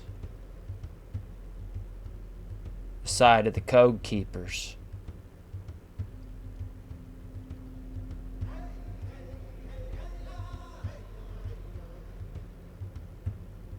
We've all got a choice to make. Stay in the land of illusion, the land of bondage, or free yourself, Khan. Free your mind and your ruach. See clearly once again.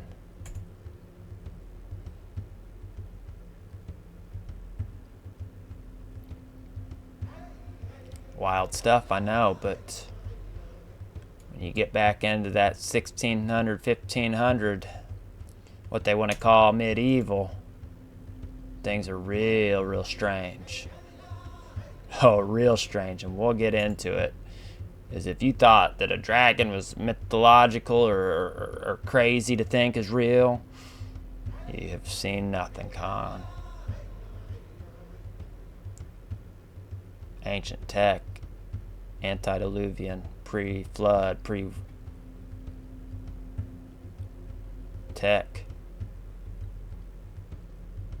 We'll see it over and over again flaunted.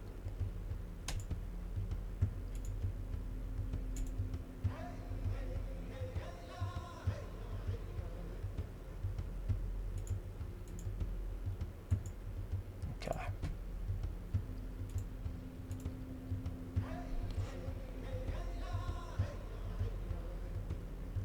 Hey ya, or ho wah.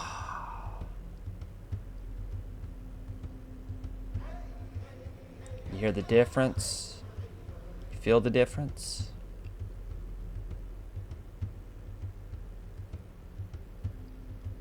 It's all a vibration, Khan. It's time to get that vibration high, man. Vibrate high.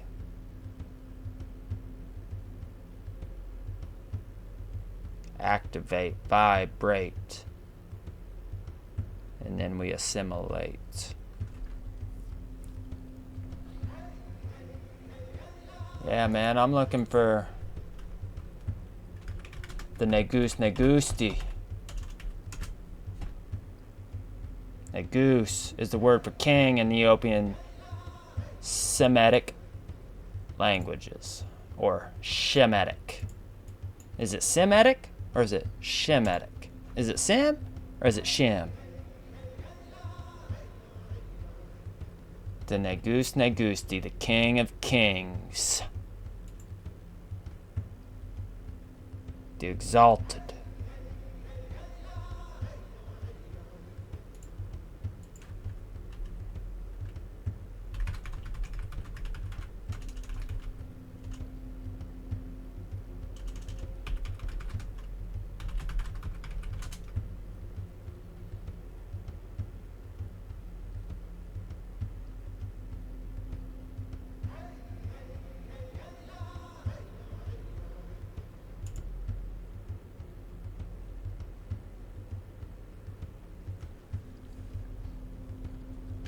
Ezekiel 34:23. I will place over them one shepherd, my servant David, and he will tend them. He will tend them and be their shepherd.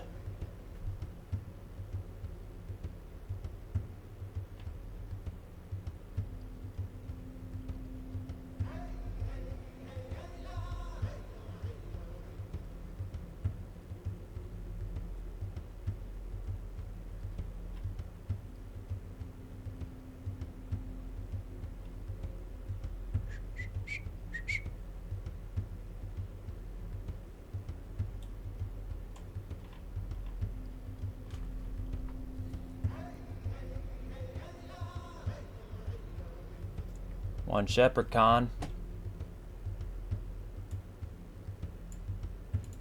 One.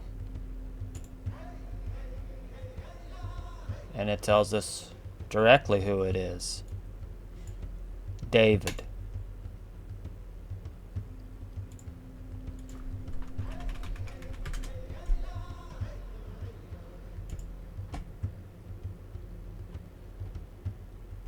Why they always gotta whitewash iconoclasts, everybody, man. You think that the Hebrew Israelite King David?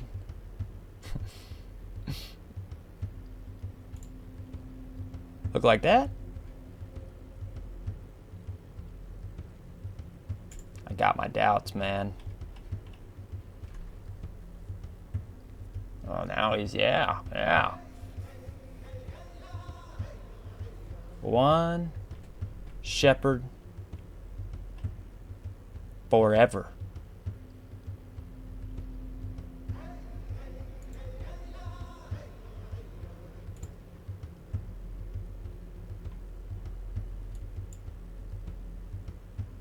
One shepherd forever.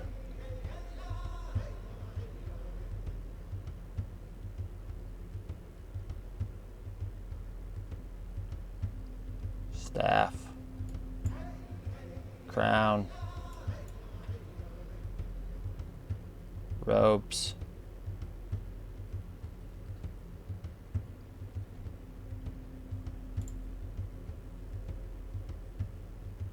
so let me ask you this, Khan.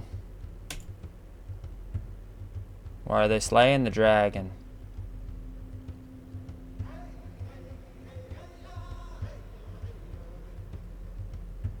Why are they slaying the dragon, Khan? Why are they slaying you?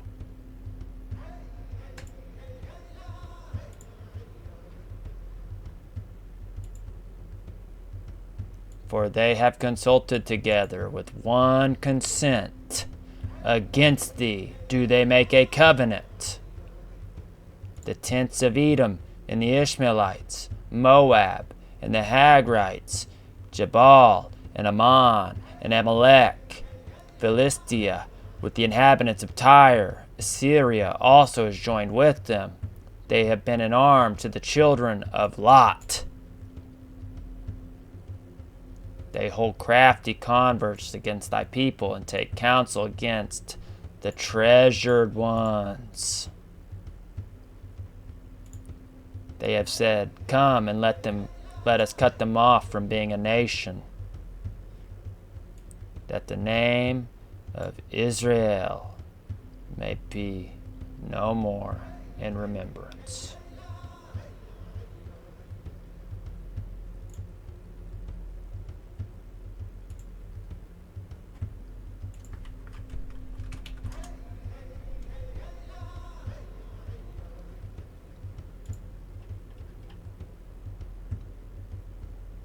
You think that's the real biblical Israel, Khan?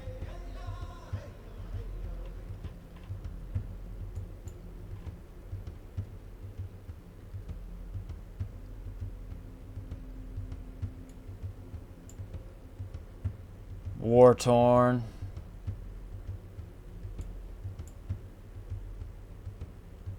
Constantly in conflict, and at the corporation, we're there for them, huh?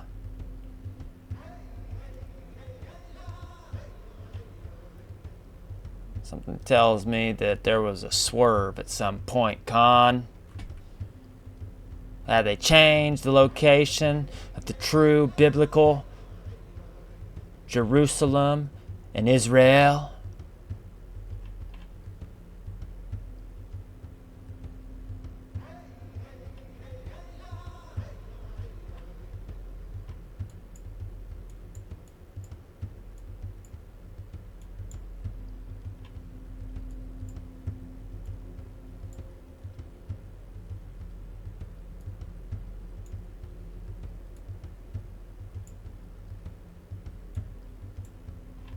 Question, man. What's What's so mythical about this, man?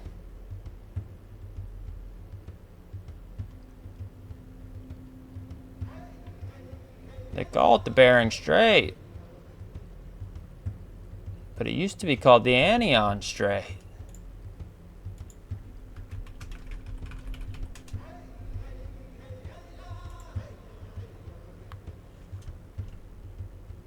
The Strait of Anion was a semi-mythical strait.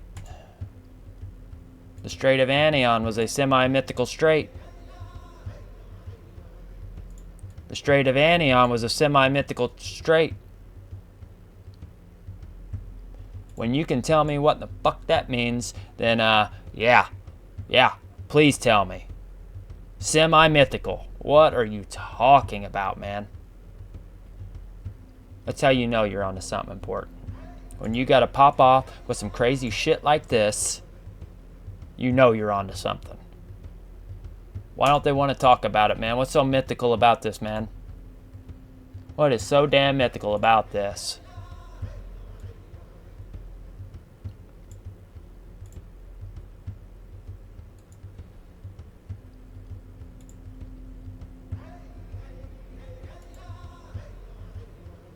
You see that? 50.75 miles.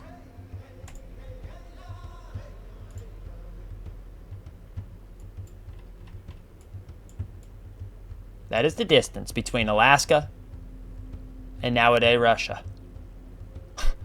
50 miles. With islands in between.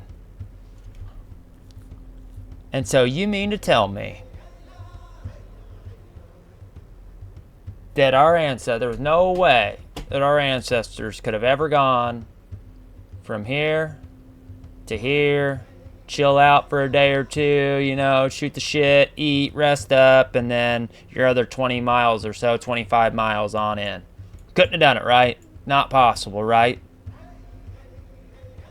Is that why it's semi-mythical, man?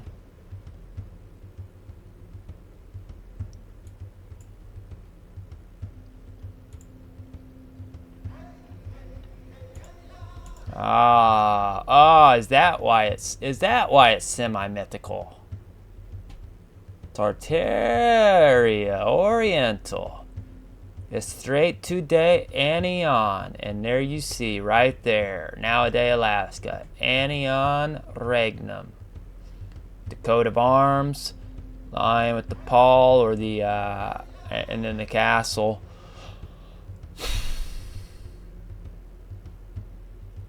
What's mythical about this? What's semi-mythical? I want to know what the mythical part of it and then the factual part of it.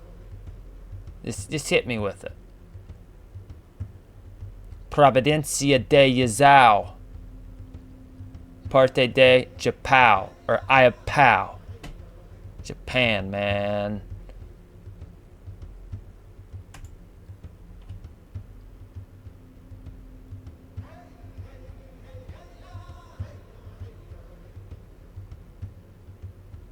Oh.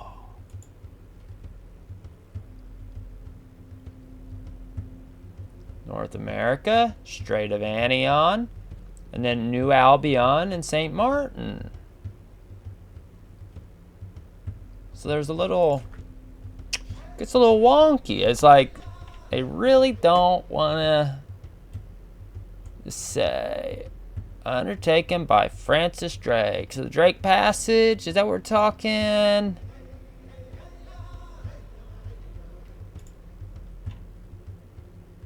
Oh, is that the passage that they took right on through and right on out, huh?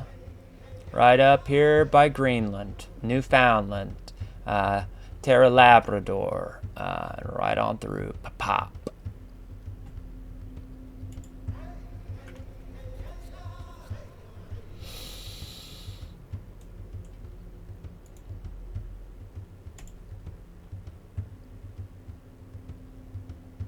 Do Prester John das Indias.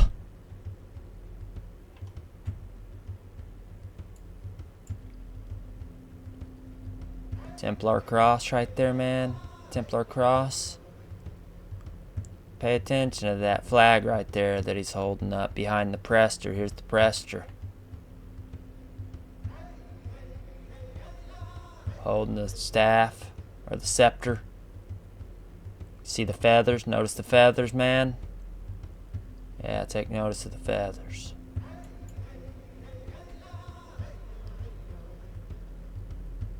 Elegant.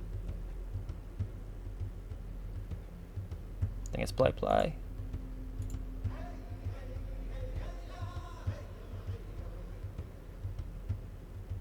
Once again, man, depiction of the Indian king, or the king of the three Indies, otherwise known as the Dragon King,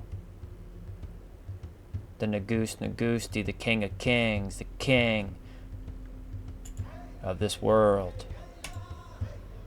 One shepherd forever.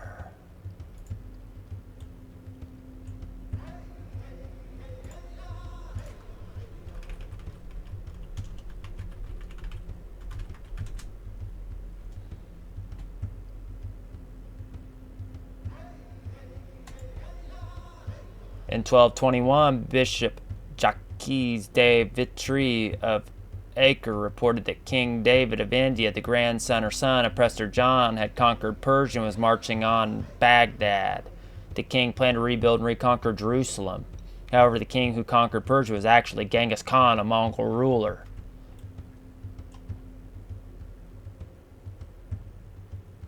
This King David probably was none other than Genghis Khan because of rumors, lack of reliable information, or wishful thinking on the part of the European Christians. Well, now, so this King David probably was none other. This King David probably was none other than Genghis Khan. So, which King David? Which one? They say this one. And probably was. So I guess you gotta ask which David, man. Pick your David. Pick your Khan.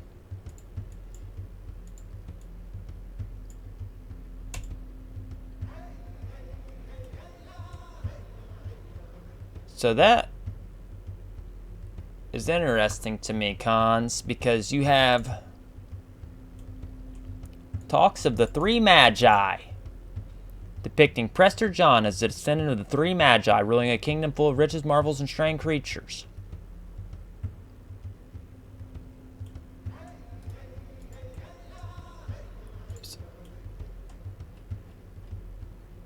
And you get to the Ethiopian, Prester John das Indias, and he's white now all of a sudden.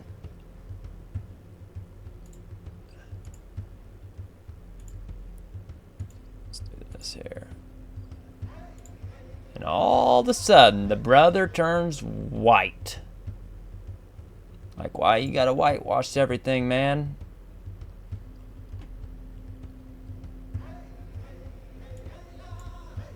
And I'll tell you why. To cause confusion.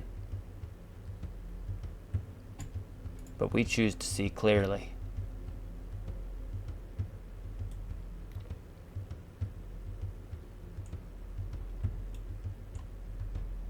The Americas. The Italian historian Peter Martyrdei identified the land of Prester John with Chicora in his Decades of the New World. Francisca de Chicora, a native of what is now South Carolina, who was captured by Spaniards and taken to Spain by Lucas Vasquez, had told that his land was ruled by priests. Priest kings, man. Let's not get it twisted. So identified the land of Prester John with Chicora, which is now South Carolina.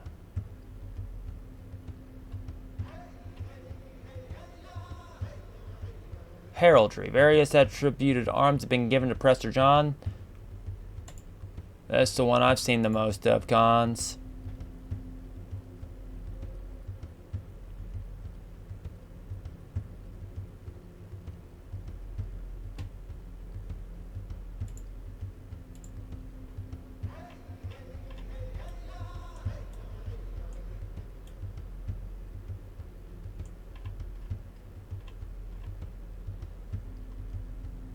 said, here we are in the Mongol Empire. So, returned from the disastrous Fifth Crusade with good news. King David of India, the son or grandson of Prester John, had mobilized his armies against the Saracens. He had already conquered Persia, then under the Khwarazmian Empire's control, and was moving on towards Baghdad as well. Descendants of the great king who defeated the Seljuks in 1141 planned to reconquer and rebuild Jerusalem.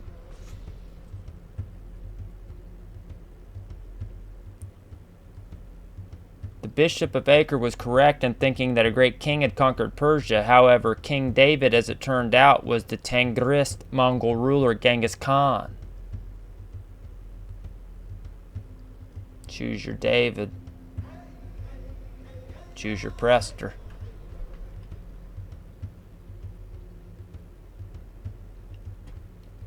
The link between Prester John and Genghis Khan was elaborated upon at this time, as the Prester became identified with Genghis's foster father, Togrul, king of the Karyots, given the Jin title Ong Khan Togrul. Fairly truthful chroniclers and explorers such as Marco Polo. Thank God for whoever kept that in our subconscious, man. It's very important. Oh yeah. Marco Polo ties in with Genghis Khan and Prester John, which in turn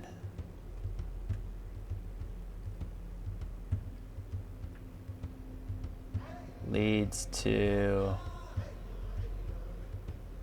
where we are today.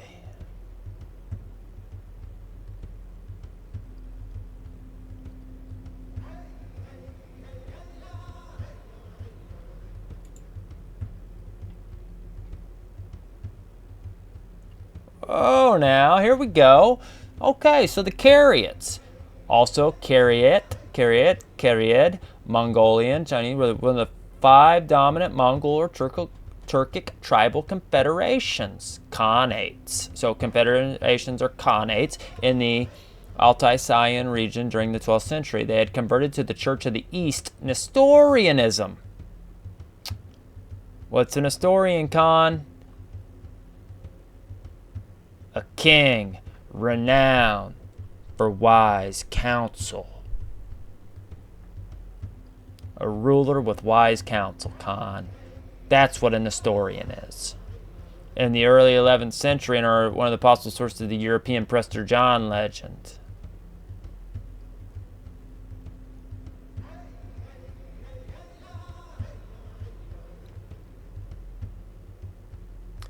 One common theory sees the name as a cognate with the Mongolian Zap-Kar and Turkic Kara for black or swarthy. So Kara, the Karyot, means black or swarthy, melanated, copper-colored.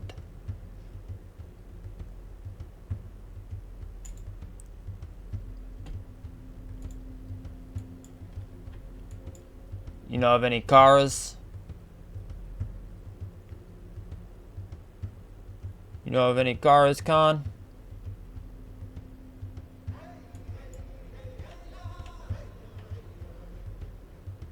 Caro. Lina?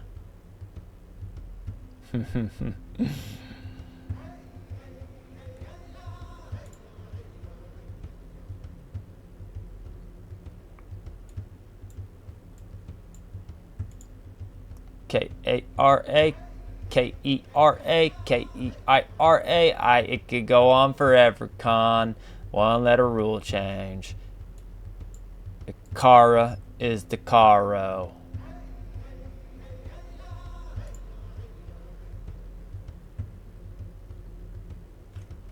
And well, I've got some stuff. I've got some maps depicting over here in California the Carolinas as well.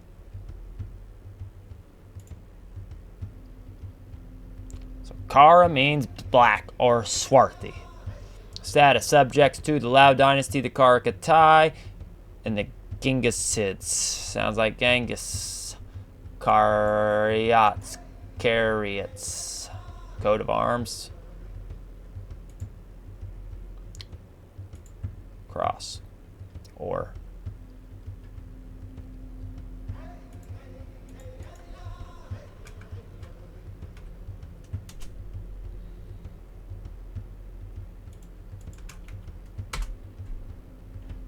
Ain't gonna give it to me as a.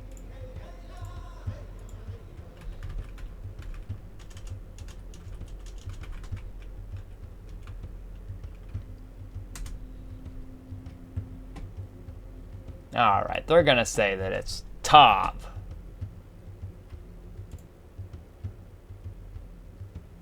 There we go, see? The tau is the tav, is the taf, is the X. A hieroglyphic is X. The Proto-Sinaitic is the cross, or the Phoenician X, or the Paleo-Hebrew.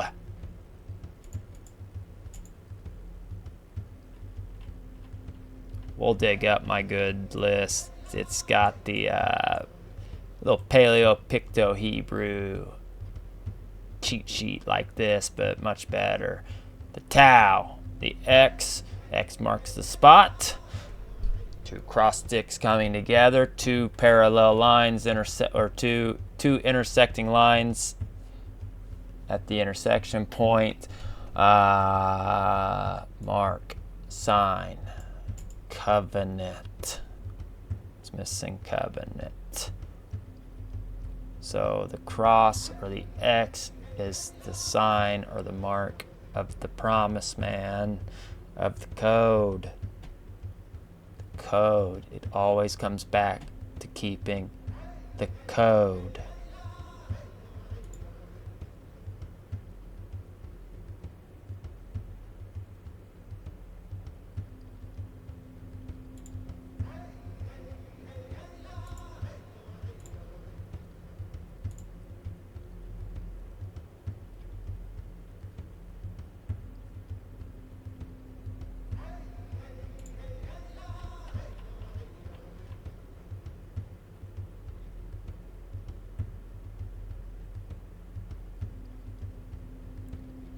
House of David, father Jesse. Kings of Israel and Judah. Star of David.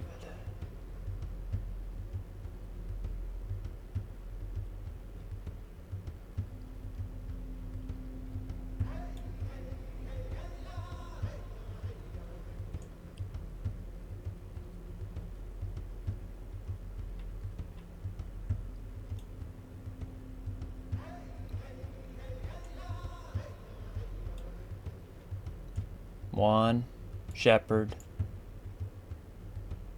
forever, Khan. So I know, I already know. So what about Jesus? What about Jesus, man? You know, it's funny to me. I believe it's in Revelation, it talks about in the end times that the majority of the world will be led astray and will be following the Antichrist, Khan.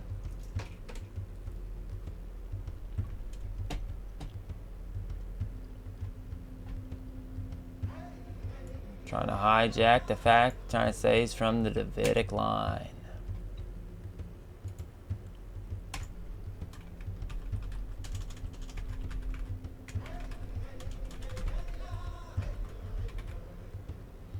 When was the letter J invented? The letter J was added to the English alphabet in 1524, but it was not distinguished from the letter I until the 1600s.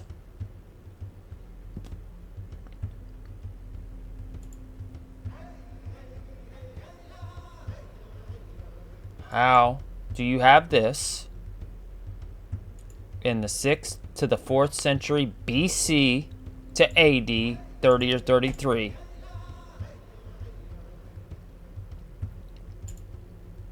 When the letter wasn't even invented. Riddle me that, Batman. How do you have somebody in the BCs, allegedly,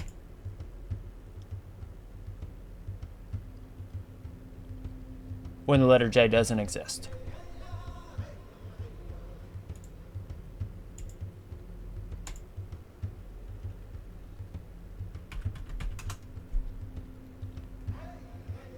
Surf the wave with me, Con. I'm dropping the J. There was no J. Isus, Isos, Jesus, or Jesus was a Celtic god who is worshipped primarily in ancient Gaul and Britain. He is known from two monumental statues in a line of blue cans, Bellum, Seville.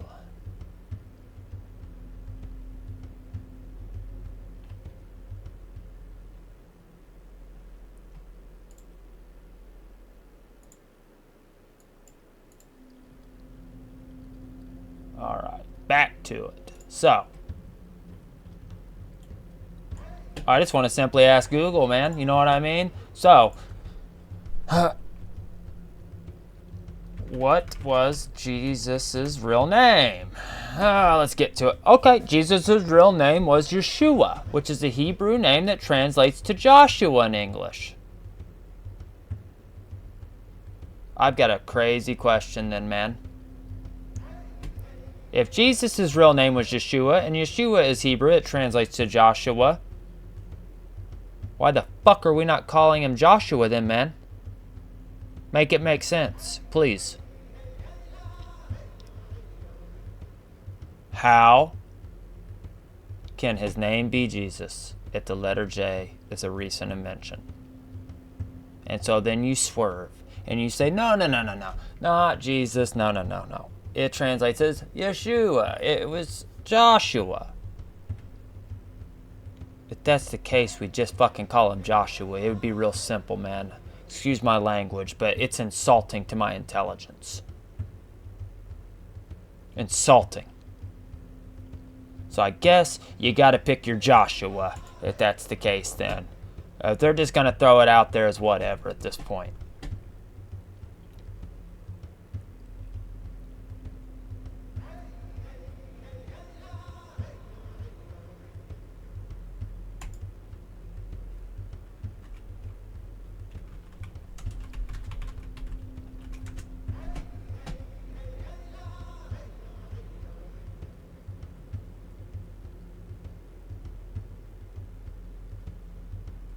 Make it make sense, man.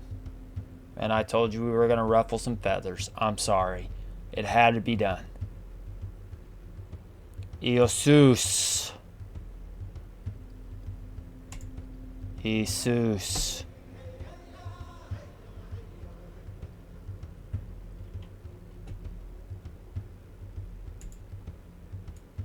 One shepherd forever, Con.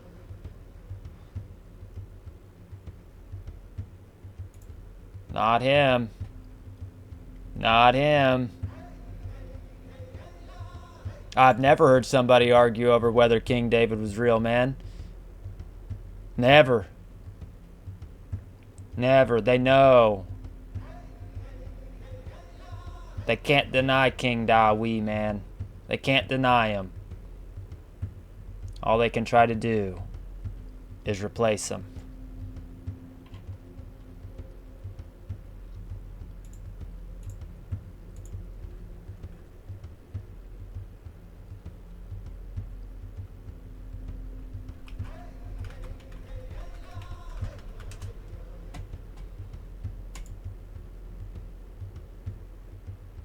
Let's see what Stan Lee knew, man. Stan Lee knew about him. The first, I'm late to the party, apparently. Prester John is a fictional character appearing in American comic books published by Marvel Comics. The character is based loosely on the legendary Dodge the Hijack Christian King Prester John.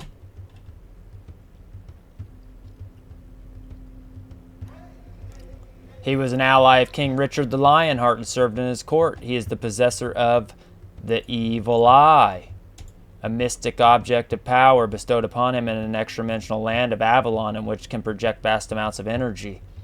Prester John was preserved from the 12th century until modern times in the chair of survival by the alchemists of Avalon. When he awoke, he met the Human Torch and Wyatt Wingfoot and witnessed the seeming destruction of the evil eye. Prester John later became temporarily possessed by an alien power stone and battled the Thing and Iron Man. Prester John later time-traveled by unknown means back to the 12th century. There he recovered the evil eye, which had been reassembled in the present and brought back to the past by the Defenders.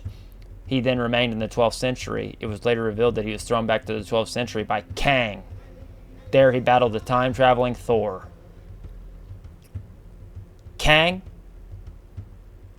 Sounds a lot like Kong, which sounds a lot like Khan. Kang the Conqueror sounds a whole lot like Genghis Khan, huh, Khans? The evil eye. Or simply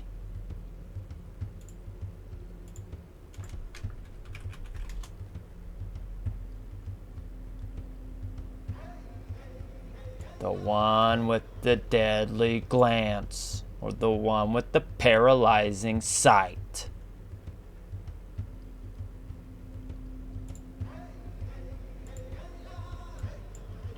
Mythos, boss? Mythos? Or reality?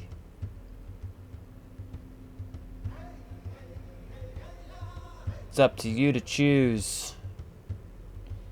But like I always say, when you hear the truth, it hits a little different. So either you are your body and this is a physical existence and it just is what it is and it's done after this. Or it's like I say, and you are the energy that animates the body, Khan.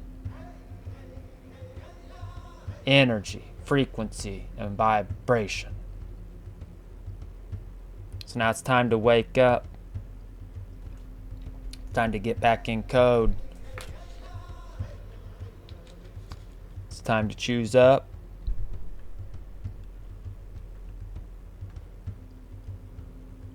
Time to start digging on the Prester.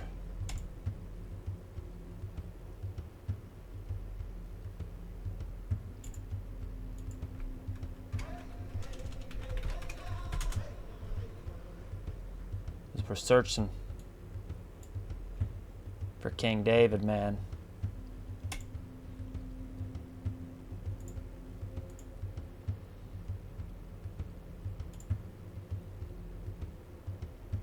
One shepherd.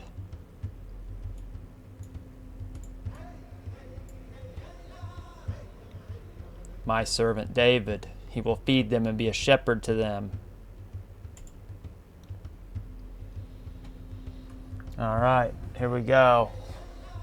I will save my flock, and they will no longer be prey. I will judge between one sheep and another. I will appoint over them one shepherd, my servant David, and he will feed them. He will feed them and be their shepherd. I, Hawa, will be their power, and my servant David will be a prince among them. I, Hawa, have spoken.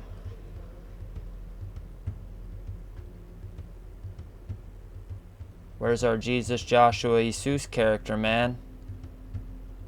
He doesn't fit. He just doesn't fit. And oh, have they tried to make him fit. Oh yeah, man. Try to say things like, from the house of David. You see, they can't get away from David. It all leads back to David, man.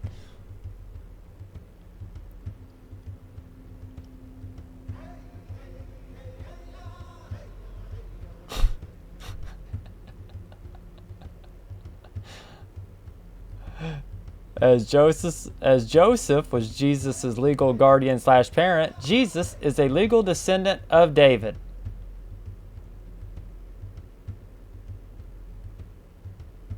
Come on, man. Come on.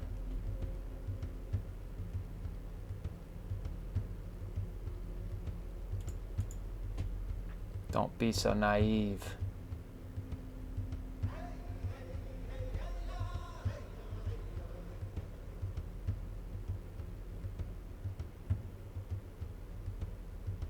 So why? Oh, why?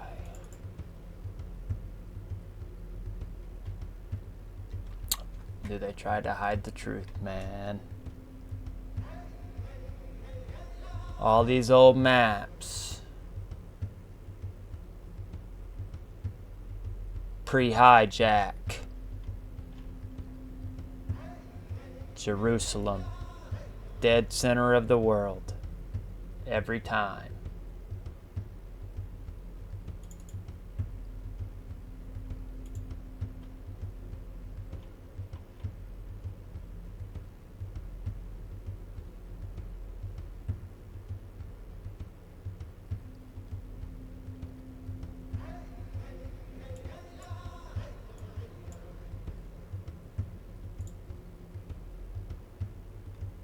River flowing out from terrestrial paradise.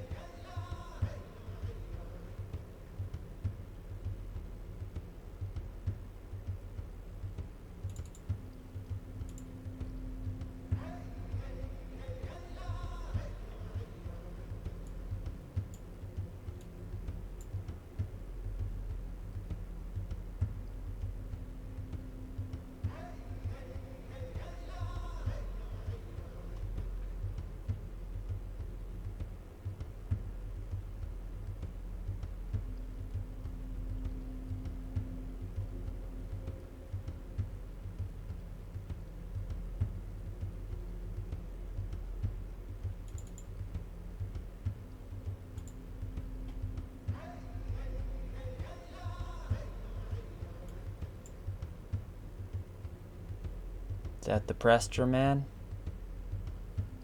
Is that the mythos?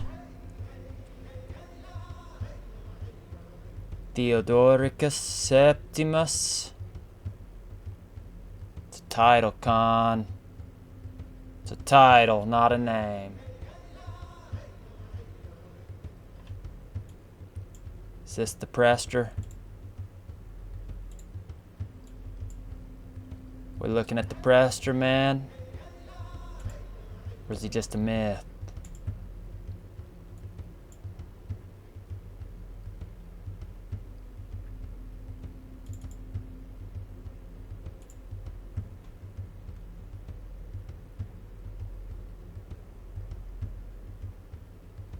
Showing you the Ouroboros.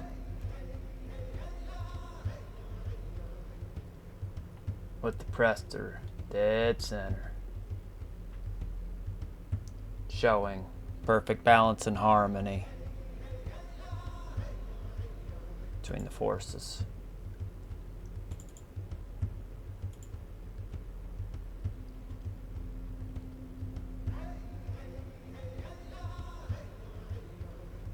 America, Europa, Asia, Africa, Jerusalem. No J, Con. Ieruselem or something like that. It's hard to read it, but no J. Jerusalem is Jerusalem.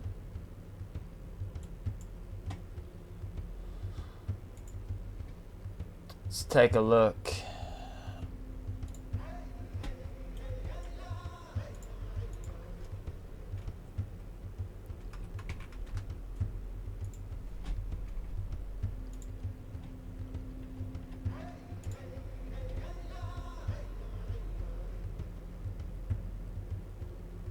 Composite Tavola by Urbano Monte. 1544 to 1613. This is a 10 foot by 10 foot planisphere map, Con. 10 foot by 10 foot.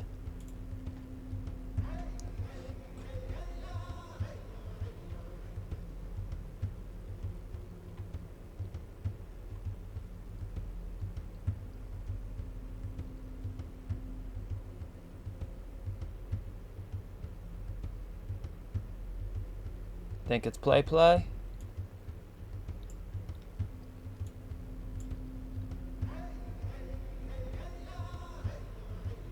As you see, south, all around, there's a wall of land, green, red, and white, so it looks like desert forest, and red, it's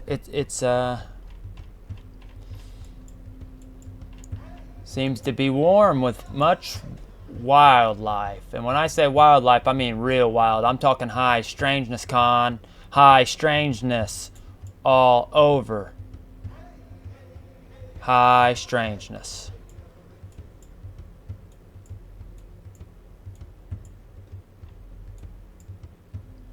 Urbano Monte, his coat of arms.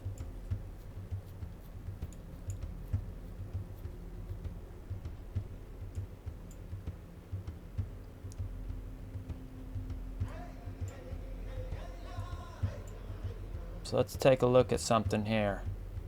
I want to get you oriented real quick. We're going to zoom in here.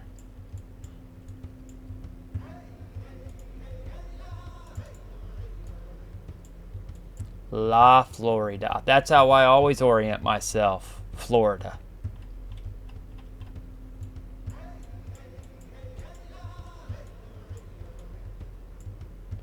Nova Francia. Terra del Labrador, Anion Providence, Quivera Provincia, Strait de Anion. Huh. Semi-mythical strait right there, boss. Tell me what's so semi-mythical about it, man. Now, for the kicker. Why, oh why, does your compass stay consistent when it comes to magnetic north? It was always a mystery that puzzled me to no end. Until I saw this map. And as we zoom in, you have the 87th, 88th, 89th, 90th parallel, and then G, dead center after the 90th parallel. And I had always wondered what this G had meant. But I think I know now. What are they hiding, Con? What are they hiding, man? What are they hiding?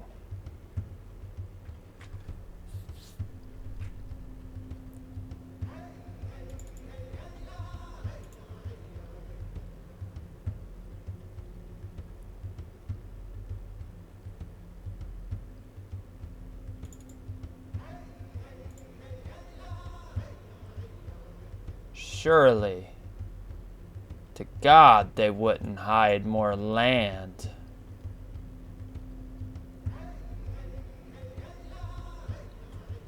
Surely there's not more land beyond the poles, right? Surely not, Con. Surely not. United Nations emblem.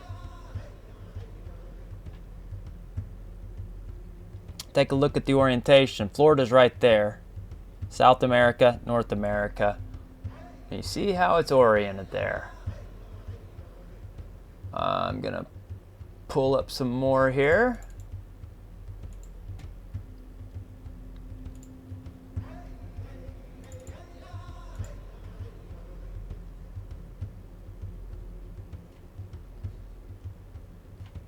Surely not. So, you have that G right there, and then it hit me.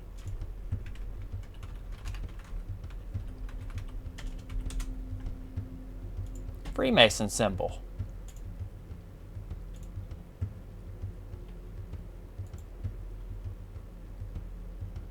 Now, they'll tell you that it stands for God or this or that or the other. I know what they say.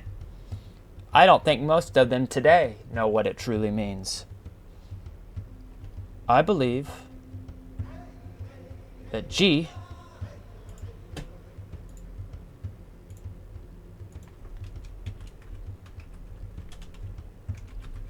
stands for Jerusalem. Not Jerusalem with the J, but Jerusalem with a G. Con. Jerusalem.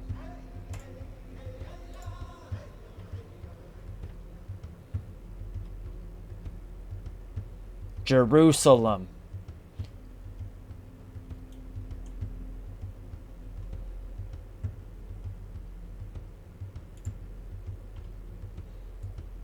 Hey, Con.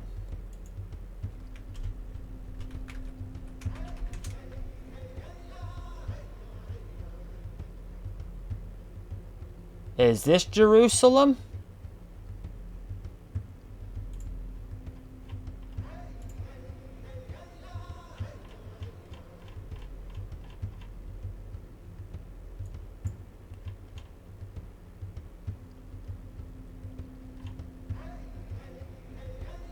Oh, we want to load in now, map. Don't be like that. There we go. Dead center of the map, past the 90th parallel,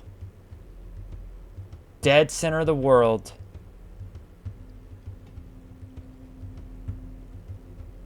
at the Rupus Negra.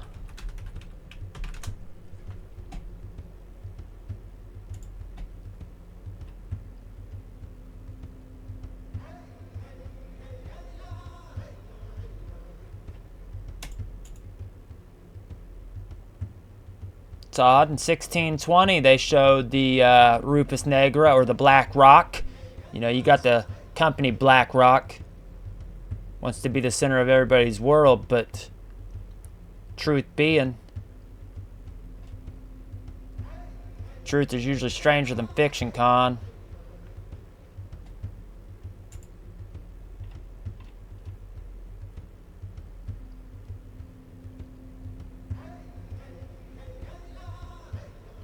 Mercator described the island in a 1577 letter to John D. In the midst of the four countries is a whirlpool into which there empty these four indrawing seas which divide the north, and the water rushes round and descends into the earth, just as if one were pouring it through a filter funnel. It is 4 degrees wide on every side of the pole, that is to say 8 degrees altogether, except that right under the pole there lies a bare rock in the midst of the sea. Its circumference is almost 33 French miles, and it is all of magnetic stone. This is the word for word everything that I copied out of this author, Jacobus Conian, years ago.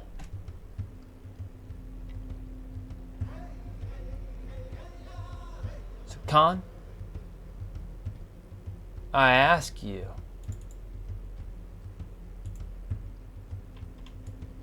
not only do I believe that they're hiding more land right up here, where they say that it's cold and nobody wants to go. And same for south.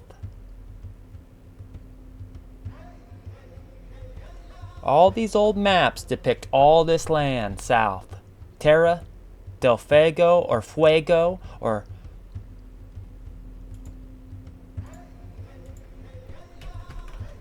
Fuego in English. Open fire. Fuego, fire, hot. Terra del Fuego, hot or fiery lands.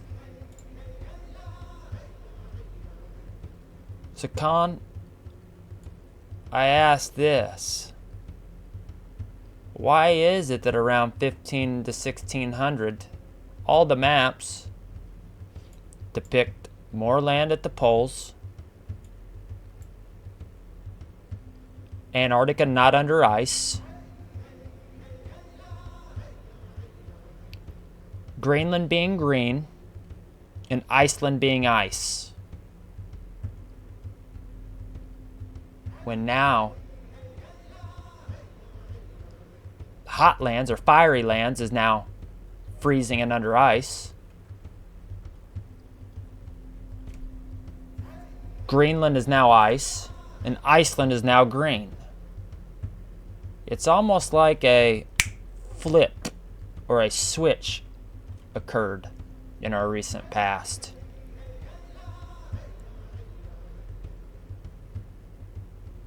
That what was hot turned cold, what was cold turned hot.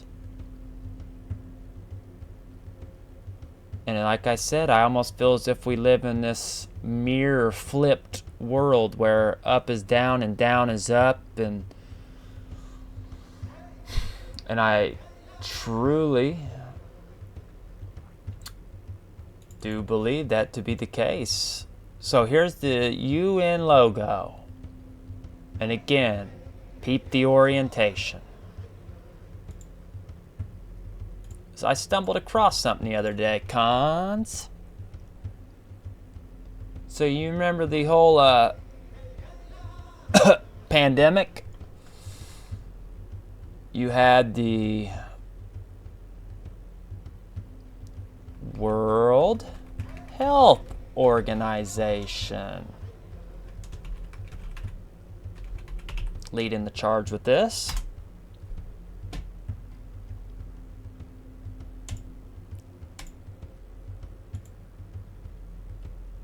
Con. Right in front of our faces the entire time. Peep it. The caduceus. Peep the orientation. World Health Organization. UN logo.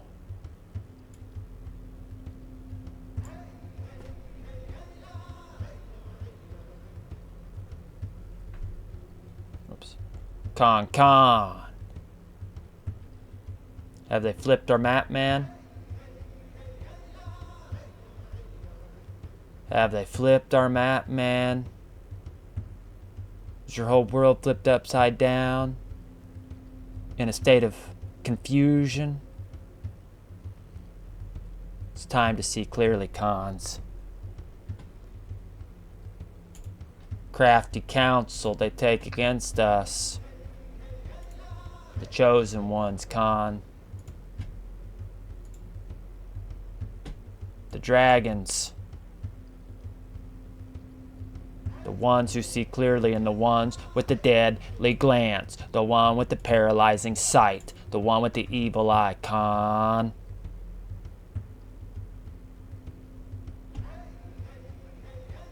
You think they'd tell you the truth?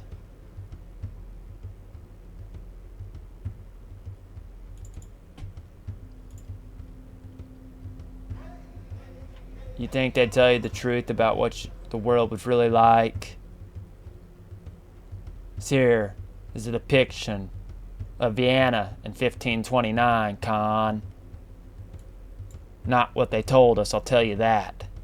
Not what they told us, I'll tell you that. Not at all what they told us.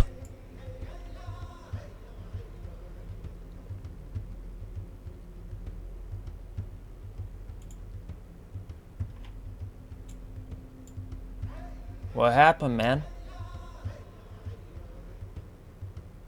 What happened? We don't build like this no more. We don't build like this at all. We can't.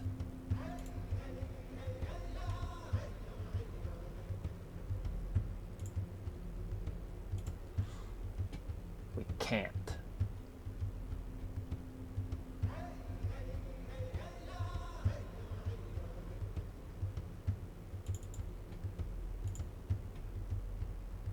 Again.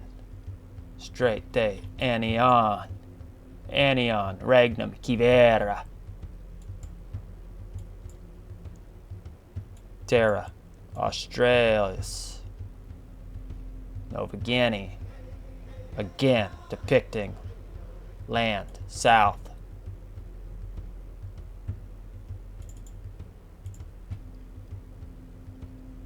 America C. Corte Orbis. Peep the date, Con 1662. Peep the coat of arms. I believe that's France. I believe that's the French coat of arms, and I believe this is Anion's. This is the coat of arms for Anion, I believe. And this is France. That right there is... I'm not sure. I'm not sure. This is actually might be hijacked. This looks like, right here, Anion, but I don't know about this. But maybe that's their full coat of arms. I'm not sure on that. Peep it, Cons. Peep it.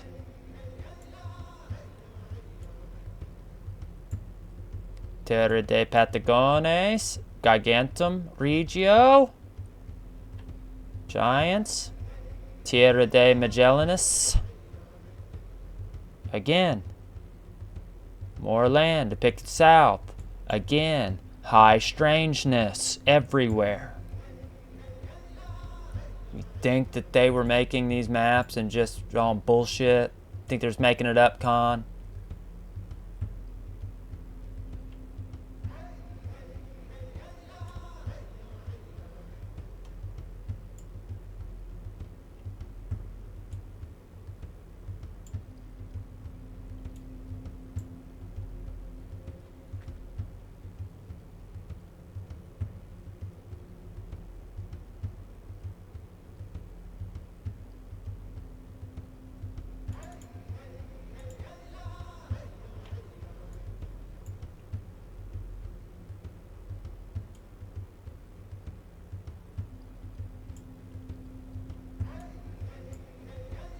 Just don't build like this anymore because simply enough,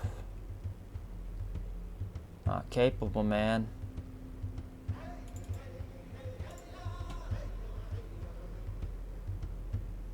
Montezuma, Rex Ultimus Maximorum.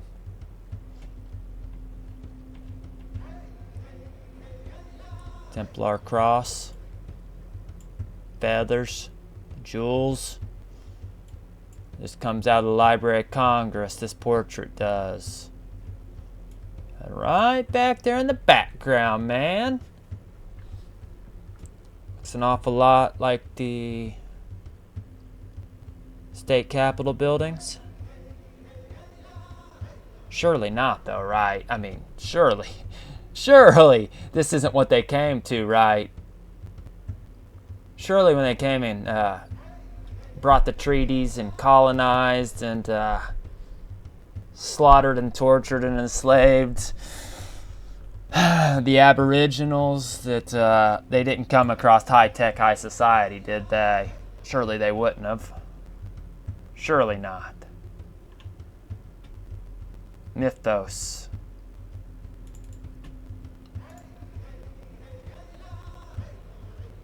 You know, what is this confusion? It's an astrolabe. Old technology. It's like a computer, they say. It's able to help them navigate, keep time, do math equations, keep astrological alignments of the stars.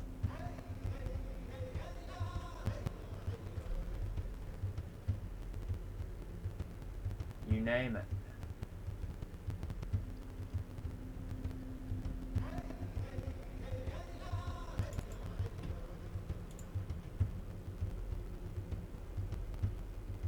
What happened?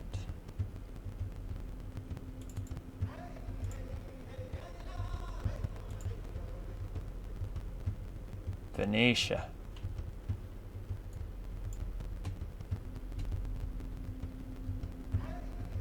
Towers. Kingdoms. What happened?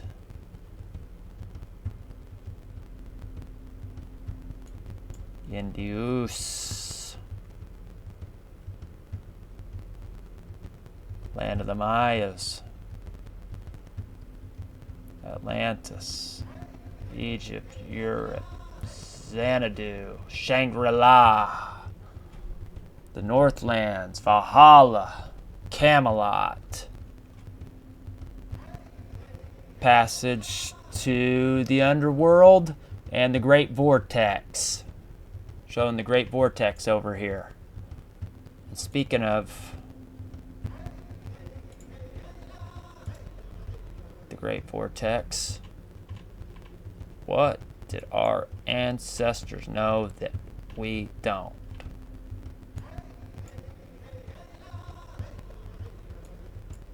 Like, you think the vortex is bullshit? You think it's play? Virago.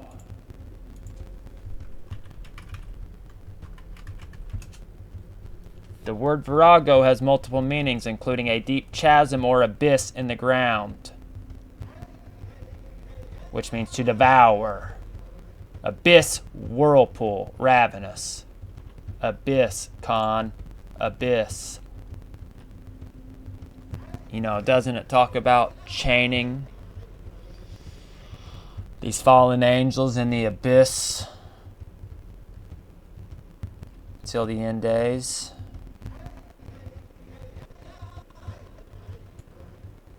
We're definitely going to look over this map much more in the future, but just know it'll be linked,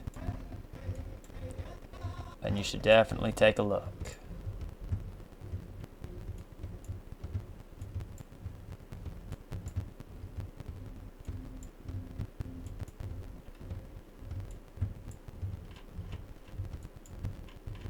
La Imperator de Turkey.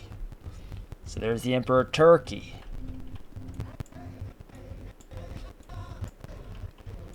Romano Imperator. So the Roman Emperor. Con.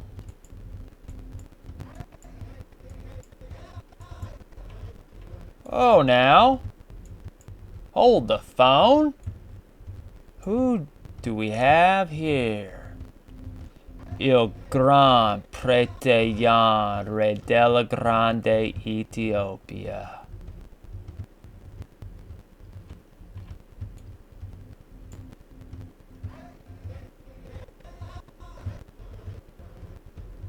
Is that Prester John, man? Is that King David? One shepherd forever? Hanging out? On the other side of the wall? On the other side of what we call Antarctica? Just a question, man. Just a question. Let's continue over.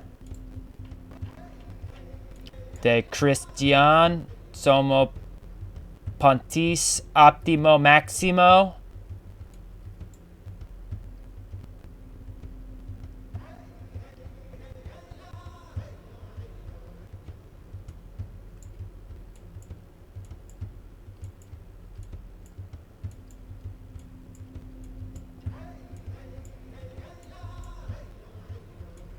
Il Re de Poliania. So Poland. I hate to say it, man. That's one ugly mug. Sorry, brother. I apologize. These look rough, bruh.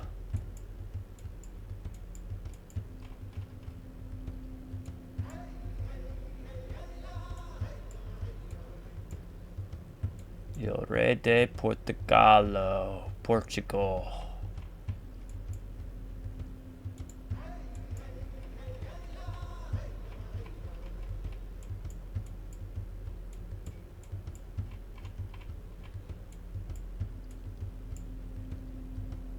Montezuma. che fu re de Mexico et de India Occidental. Mexico. Mexico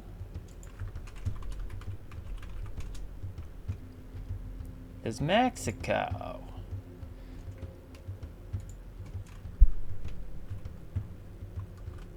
Mexico or Messi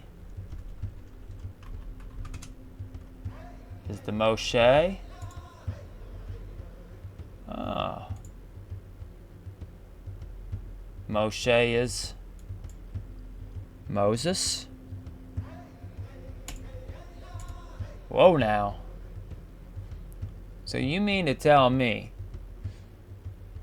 Mexico named after Moses?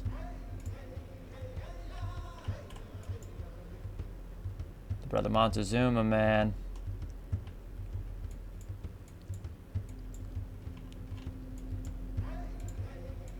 Il re de Spagna et de la Indi.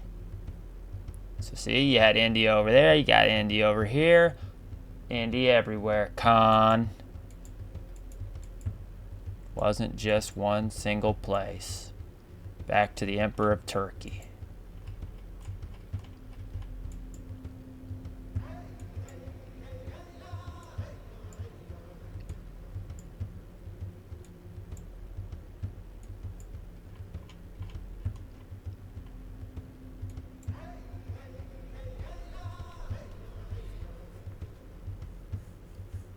Just have a feeling that that is depicting the true Jerusalem. Because as far as they're concerned today, none of this exists up here. Greenland is an anomaly. Let's hit it. Let's look at it real quick. I just want to prove it real quick. Google Earth. Away from Jerusalem here, the so-called Jerusalem. Zoom in, here we go. Greenland, and it pops us over here, Russia. There's nothing there, man. Nothing there. There's nothing there. Nothing there. Allegedly. Let's see. I want my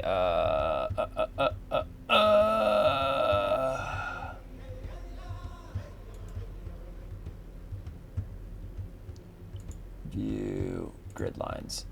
Hey, there we go. Okay.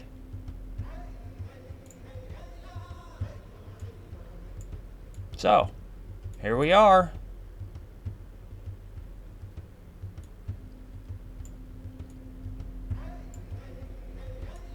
70, 75, 80, 85. So they're saying there's nothing after 85. And sure as hell not around the 90. I mean, hey, they're not going to lie to you. They're going to show you that everything stems from this point. They're not going to lie to you. They're showing you everything stems from that point. But nothing's there, allegedly. Huh? Huh? There's the 85. Nothing there, huh? Nothing to see here, huh?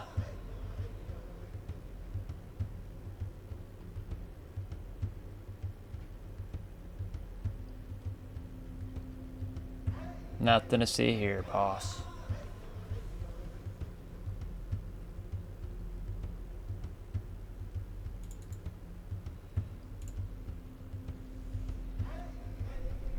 Nothing to see here, boss. South, Terra Santa.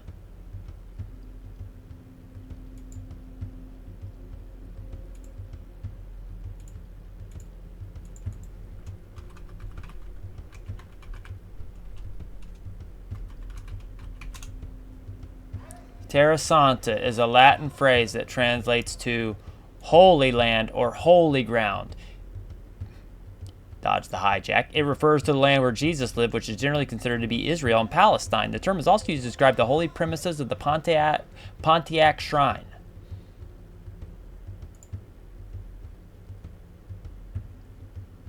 That's interesting, man. It's interesting.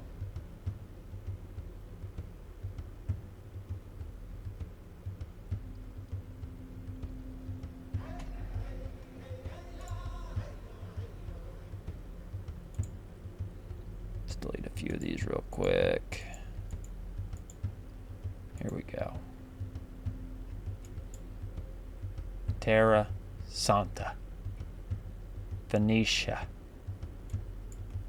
Maronia. Virginia. Virginia. Virginia. Virginia.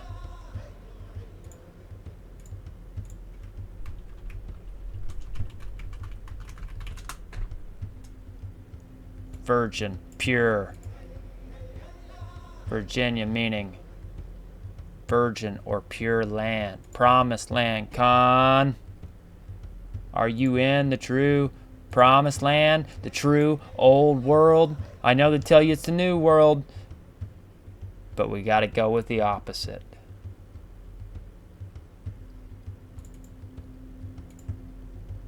Another thing on that David Rumsey map, Cons. Arzaret. Du sono dice tribu de Israel.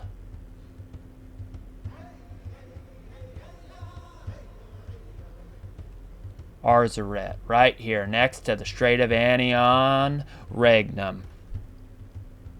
Next to Kivera sits the tribes of Israel. And what do we have here? The unicorn. Remember what I told you. A lot of the times when I see Prester John depicted, the unicorn is right there. And not only is the unicorn right there, Gog, Aragon, but I believe around somewhere around in here is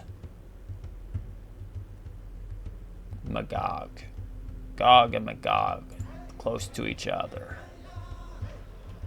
And we'll go over maps that depict Gog and Magog next to each other at some point, but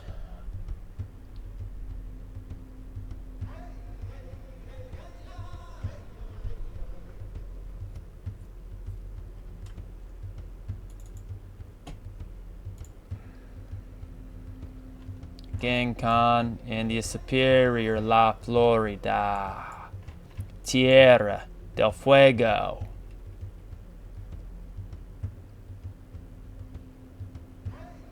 lands connecting all the way through.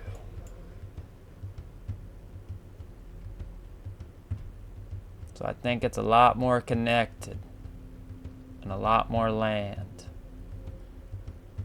than they're willing to let on.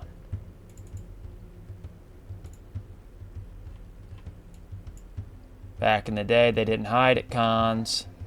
Why do they hide it now? Tierra del Fuegos, fiery, hot lands. And you'll go, you think that they're not hiding it? They wouldn't hide it, would they, Con? They wouldn't. They would never do such a thing. They would never do such a thing. Okay, let's... I want rid of my line, my layers. There we go.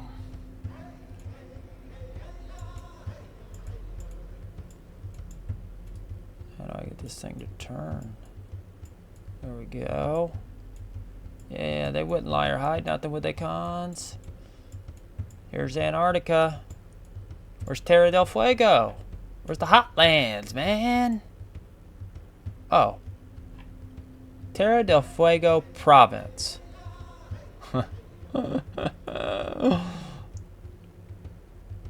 Again. South America. And now they're trying to say it's here. They're trying to say it's in South America, not down here.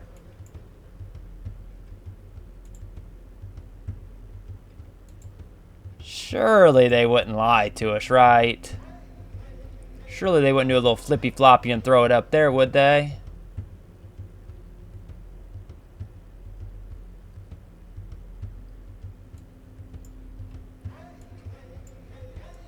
No way would they do that. No way.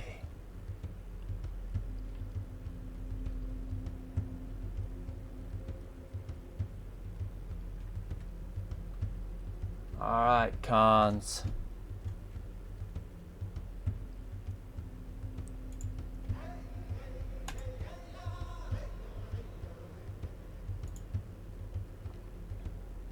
I will save my flock, and they will no longer be prey. I will judge between one sheep and another.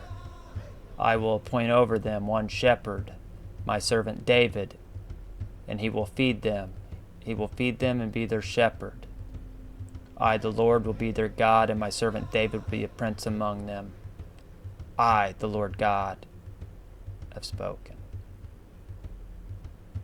Or I, Hawah, have spoken. No place for Zeus. Zeus.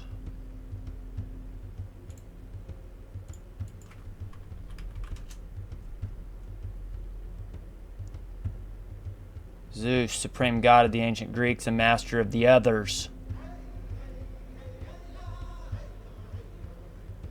Old Persian, demon, evil god. They don't depict Zeus in a negative light, though, do they? Huh? No, they don't. But it tells us right here that the Persians in old Persia, they knew. Demon, evil god. But whether as originally sun god or as light bearer is not now clear. And you don't believe me about the Jesus thing still, huh? Alright, I got you. Well, here we go. Let's play a little game. We got 3 players on the board here, man. I've got you, Hawah. I've got you, the creator. I've got you, Jesus.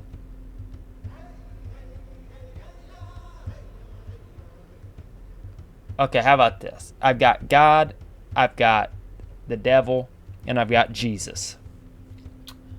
Who rules what? You have heaven, you have hell, and you have the earth. Who rules what, man? Now, if I were a betting man and I was of sound mind, I would assume that Hawah or God rules over heaven, and that Satan rules over hell or the underworld or the abyss, whatever you want to call it, Tartarus, whatever. And then I would assume that the Jesus character ruled over earth.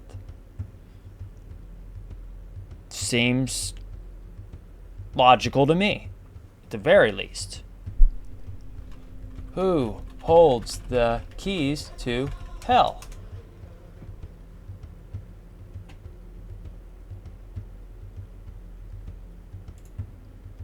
Who has the keys of hell? Jesus. Jesus has the keys to hell. So I think the identity has been revealed. Easy enough. Like, it's obvious. Jesus, Isus, Zeus, Joshua, Yeshua, Yah, 440 Hertz, Crafty Council,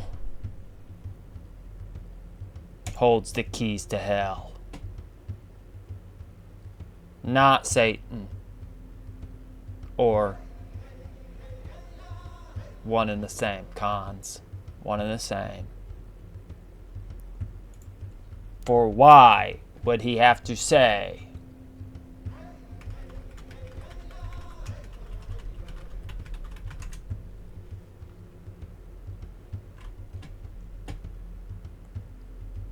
Why, oh why, does all power need to be given unto him if he is the all-powerful Son of God?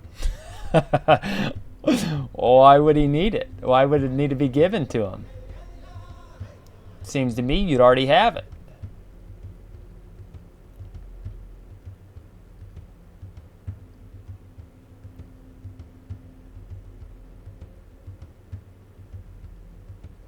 So, the question is, why do you need an intermediary to connect directly to your power, Cons? To connect directly to your source, your creator? That would be like you coming into my place of business and you coming to talk to me and me saying, nah, you got to talk to my secretary to talk to me. You'd be like, what a dick. Fuck this guy. And you'd walk out. So then why would you think that the creator of all would have you go through an intermediary? If he wanted you to use intermediaries, he gave you the angels, Con. He gave you the dragons, Con. So why again would you need an intermediary? So I leave you with that, Con. You don't. Connect directly to your power. Connect to your power. Seek David. Seek the Prester. Keep the code. Keep the code, Cons. Everything else falls in place. That's all you have to do. Keep the code. Be a code keeper. Nothing in there seemed that difficult, right? Do you want to steal? Do you want to kill? Rob, pillage, and plumage everything, man? Where no matter what, it's not enough? Constantly needing to consume and take more and more control, more power.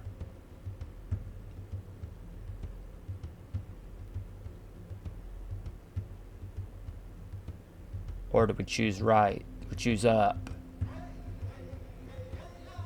Stop destroying ourselves and stop destroying our brothers and sisters. Brothers. Fathers. Mothers. Daughters and sons. You name it.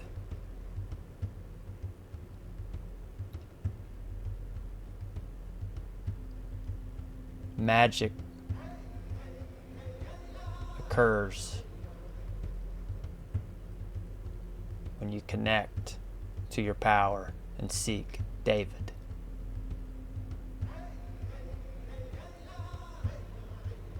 Your eyes begin to be opened.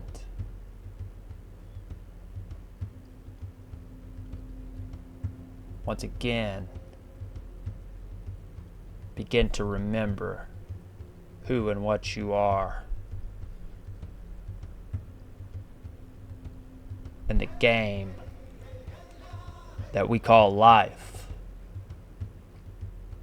is a game of good choice, bad choice. I make a good choice and keep the code. I keep my energy, my frequency high. I choose wrong, I choose down.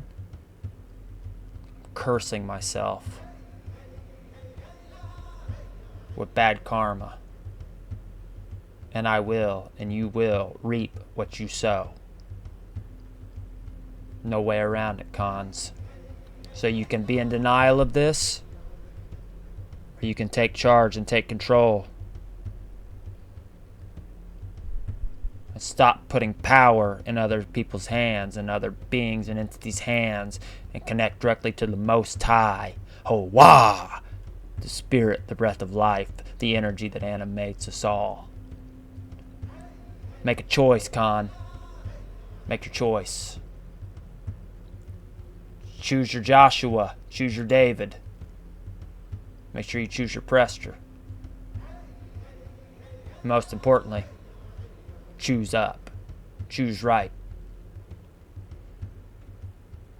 Seek, and ye shall find. For the treasured ones are returning. And oh, are they scared. Oh, are they nervous. Petrified. Frozen in fear.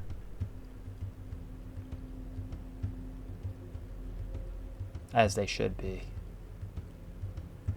You're not safe up in those lofty, high places. For all is being revealed. All is coming to light. And all is returning to what it once was. Paradise. True earthly paradise. Heaven. Shambhala. Yasharella.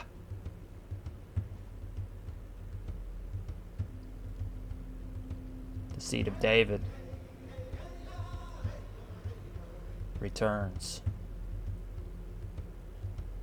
Stay tuned, cons. Choose up, stay up, vibe up, tribe up. No more confusion. For we see clearly. Wah!